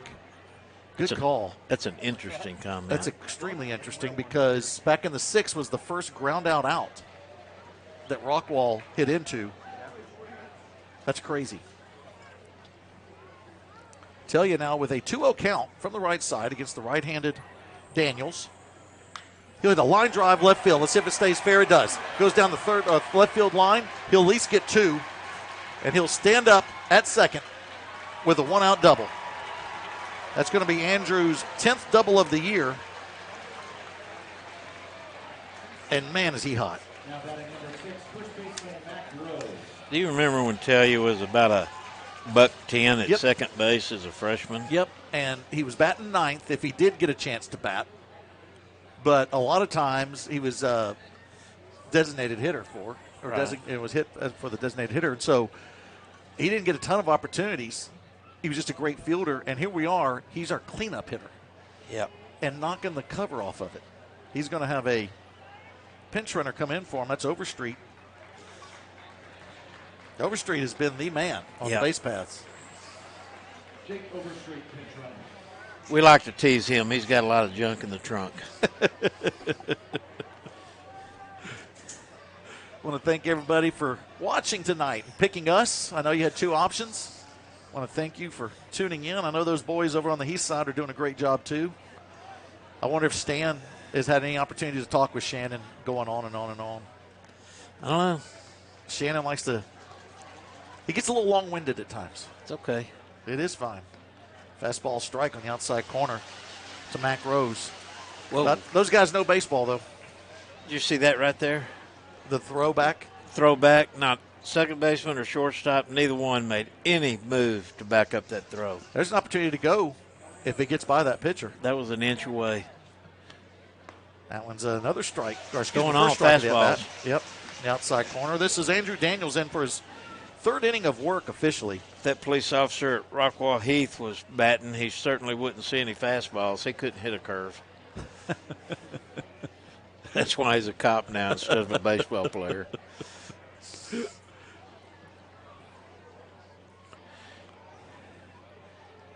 Off speed. That's missing a little bit low and outside. Count goes 1-2 to the Rockwall first baseman, Mac Rose, who made a great play in the field a couple innings ago. Stabbed a line drive that was a sure base hit. Trevor, I'm sorry. I should have called you a police officer instead of a cop. It's all with affection. 1-2 pitch. Off speed. Misses high. Good eye there by Mac. Evens up the count. Trevor would have been swinging at that one. I like how you apologize to him and then put him right back down. Well. The next pitch. 2-2 pitch. It'll be a line drive left center field. It'll be a base hit. And they're going to hold the runner at third. That's Overstreet. And now to load the bases now. Actually, yes. No, we have runners in the corner. Excuse me. Overstreet stays at third, and Rose, with his base hit, will stay at first. 1 for 3 for Rose tonight. 8th hit of the game for the Jackets. That is the third hit given up by Daniels since coming in for relief of Johnny Lowe. Tate Sloan now at the plate with only one out. Rockwall has a chance to add to that 6-1 lead. They can get that 6-run lead back that they lost back in the bottom of the 6th when Hawks plated a run. And there's when the dirt gets away from the Bazell, but that thing bounced right back to him like it was hit a trampoline. No chance for Overstreet to come in from third, but that will give an opportunity for Rose to go to second on the wild pitch. The only base hit will score 2. Congratulations to the seniors on both these squads today. They graduate tomorrow. They do. They do. That's why we're not playing tomorrow. Hopefully. Hopefully. Plus, And it's a travel day. we have not talked enough about this. We need to be talking a lot more about the Lady Jackets in the state tournament. Friday. You're right. Yeah, Friday You're at 4 o'clock. They take on Converse Judson. David Sweet will be heading down there, and Terry Gregory to bring you that broadcast. And good luck to them. We're so proud of them. Swing and a miss, even if the count now 1-1. Those Lady Jackets, I mean, they've been incredible all season. And really in the playoffs, they've only had one elimination game, I believe, in the playoffs. I looked at Cash like he knew. Cash gave me a shrug shoulder like, I don't know. There's a called strike. Count 1-2. And this is another thing I just realized. I don't think we've had too many called strikeouts. Okay, now Chase and Tim are listening with Berkeley. Got to get that in. Chopper, base hit up the middle. 1 run will score. Coach is going to send the other runner, and he will score. So Telia and Rose will come across and be thrown out at second. Will be Sloan trying to stretch that single into a double. But he'll get 2 RBIs on the base hit. And 4 RBIs on the night for Tate Sloan. But that's the second out as he tries to stretch it. I had that 8-3-4. What'd you have? Yes, 8-3-4.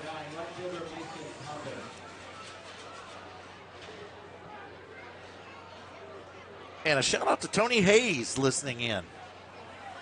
Said he wanted to try the professional broadcast, but ours is working better. And their neighbor is Andrew Telia, and he's having a heck of a game tonight. Yes, he is. We're having a heck of a game tonight. Yeah. I have literally had 64 text messages. Swing and a miss.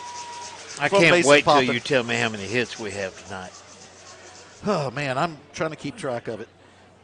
No. Oh, you mean on the – I'm talking about the game. I was actually talking about the baseball game. No, You're talking listeners, about listeners. There's a drive to left field from Poppin, went opposite field. And it'll be a can of corn for Reich. He'll make the grab, but not after Rockwall. We'll get 2 more runs on 3 hits. There were no errors, and 1 man left on – actually, nobody left on base. And we are going to go now to the bottom of the 7th inning where Rockwall needs 3 outs to get the win in Game 1. You're listening to Yellow Jackets Baseball on RockwallISD.com, powered by the SportsGram Network. Hey, Rockwall fans, nothing tastes better after a Yellow Jacket victory than Raising Cane's chicken fingers. We're open late, so join us for some of our fresh, never frozen, cook-to-order quality chicken finger meals. We know at Cane's that Jacket Fight never dies, and we can help you fight your post-game hunger and wash it down with a fresh squeezed lemonade. See you after the game. One love.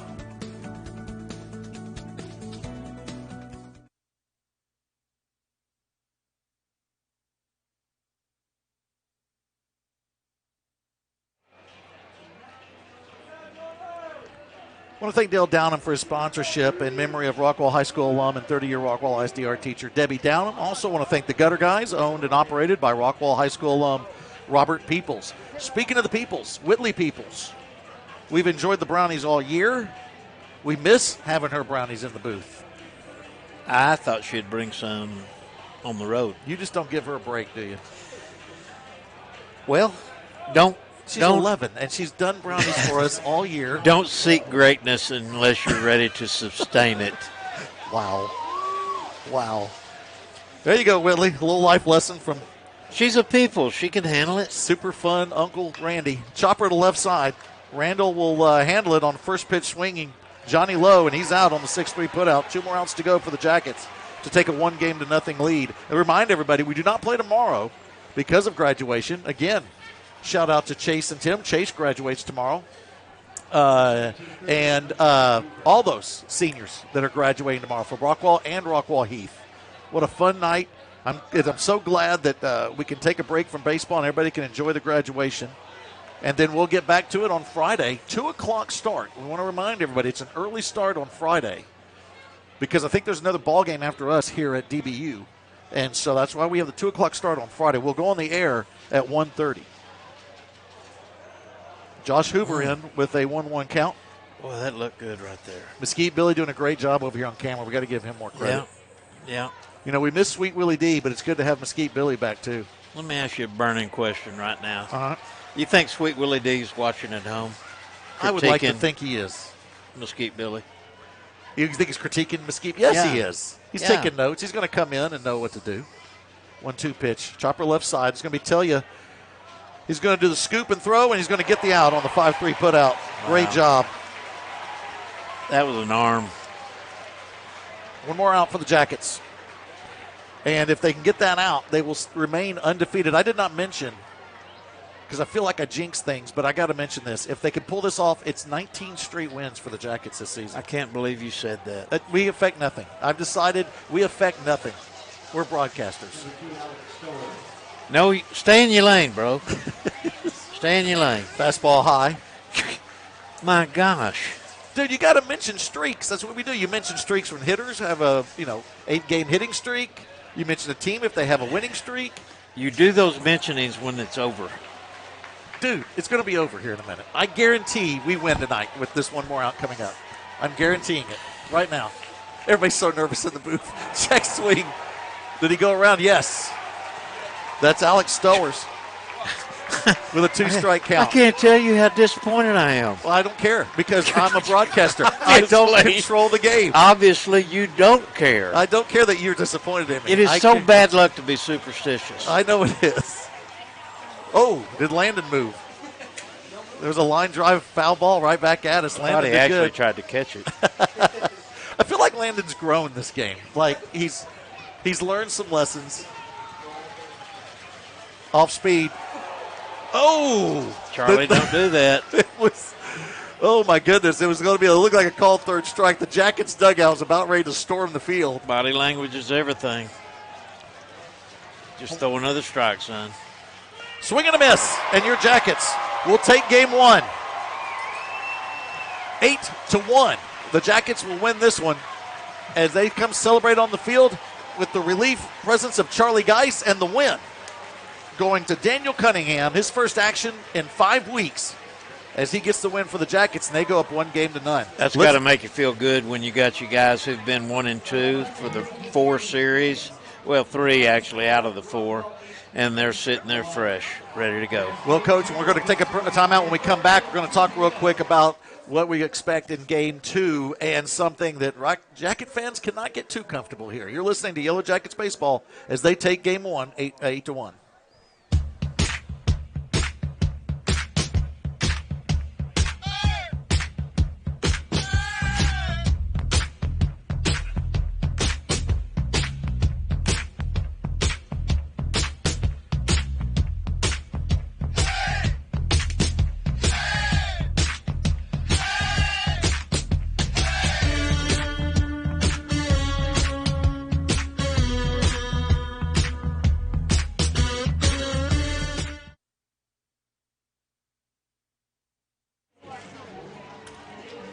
Welcome back to Horton Park here on the campus of Dallas Baptist University. And I want to thank Cash and Landon for joining us in the booth and adding nothing to the broadcast. Nothing at all. I don't know if they made the broadcast worse or better, although they did bring you 4 cubes of ice, so I guess they did add to the broadcast a little bit. But anyway, I want to thank them for joining us. I want to thank all y'all for viewing it tonight and joining us. And I hope you enjoyed it, Jacket fans. If we're the Hawk fans that joined us, thanks for watching it anyway. Because here's what I want to talk about, Coach. Okay. Rockwall's up 1-0. Thank you, David. David Sweet leaving. This is nothing new for the Hawks. Not at all. They're not scared. No. Game 2 is the big one right now. This is their 5th playoff series, and I believe in 3 of them they were down 1-0. 4 now. Is it 4 now? Yeah. Okay. Because I know one of them they lost the second game. It was the last series against Tomball. You're right. So I think 3 of them they were down 1-0. Right. But this will be the 4th series that they will have to have an elimination game. Right. And so I was waiting for you to say that word, elimination game. And that's where you kind of go the other direction. We feel great about Rockwall winning this one. Rockwall now has the advantage, of course, and all that. But Rockwall has no experience in elimination games. Heath has a lot of experience in that. Absolutely. They have not had their back against the wall. Right. So let's see how that plays out. Incredible game. Let's talk about the game out on the field there, Coach. Johnny Lowe will take the loss for the Hawks. He went 4 2/3 innings, gave up 5 hits, 6 runs, 3 walks, 2 strikeouts, and hit 2 batters. Andrew Daniels came in relief, 2 1/3 inning, 4 hits, 2 runs, 1 walk, and had 1 wild pitch. And at the plate for the Hawks, they only got the 1 run across, and that RBI went to Zach Reich on a ground out that brought that run in. Only 2 hits given up by the Yellow Jackets in this ball game, and both of them were given up by Daniel Cunningham, I do believe. I can't ever remember being at a ball game where there were 20 outs recorded on fly balls to the outfielders. Yeah. 20 outs. So, in fact, I take it back. I only have 1 hit that was given up tonight by Cunningham. Excuse me. I only see 1 hit given up here by my numbers. Coach, do you have the same thing? Yeah. So, outstanding performance by Daniel Cunningham. He went 5 1/3 innings, gave up that 1 hit, 3 walks, 2 strikeouts, 2 hit batters. He gets the win. And then Charlie Geis again, Coach. How great has Charlie been all playoffs? Man, he's been so steady coming in and settling down everything that's going on. You know, if you're coming into relief pitch, something's going on. Yep. You don't bring somebody out of the game because they're doing great. Right. It's an emergency situation, and he's come in there with ice water in his veins. Yep. Big shout out to the Fish Man, all the way up in Oklahoma City. All right.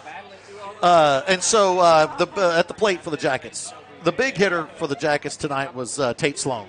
He went 2 for 4 with 4 RBIs. Also getting an RBI was Mac Rose, who went 1 for 3.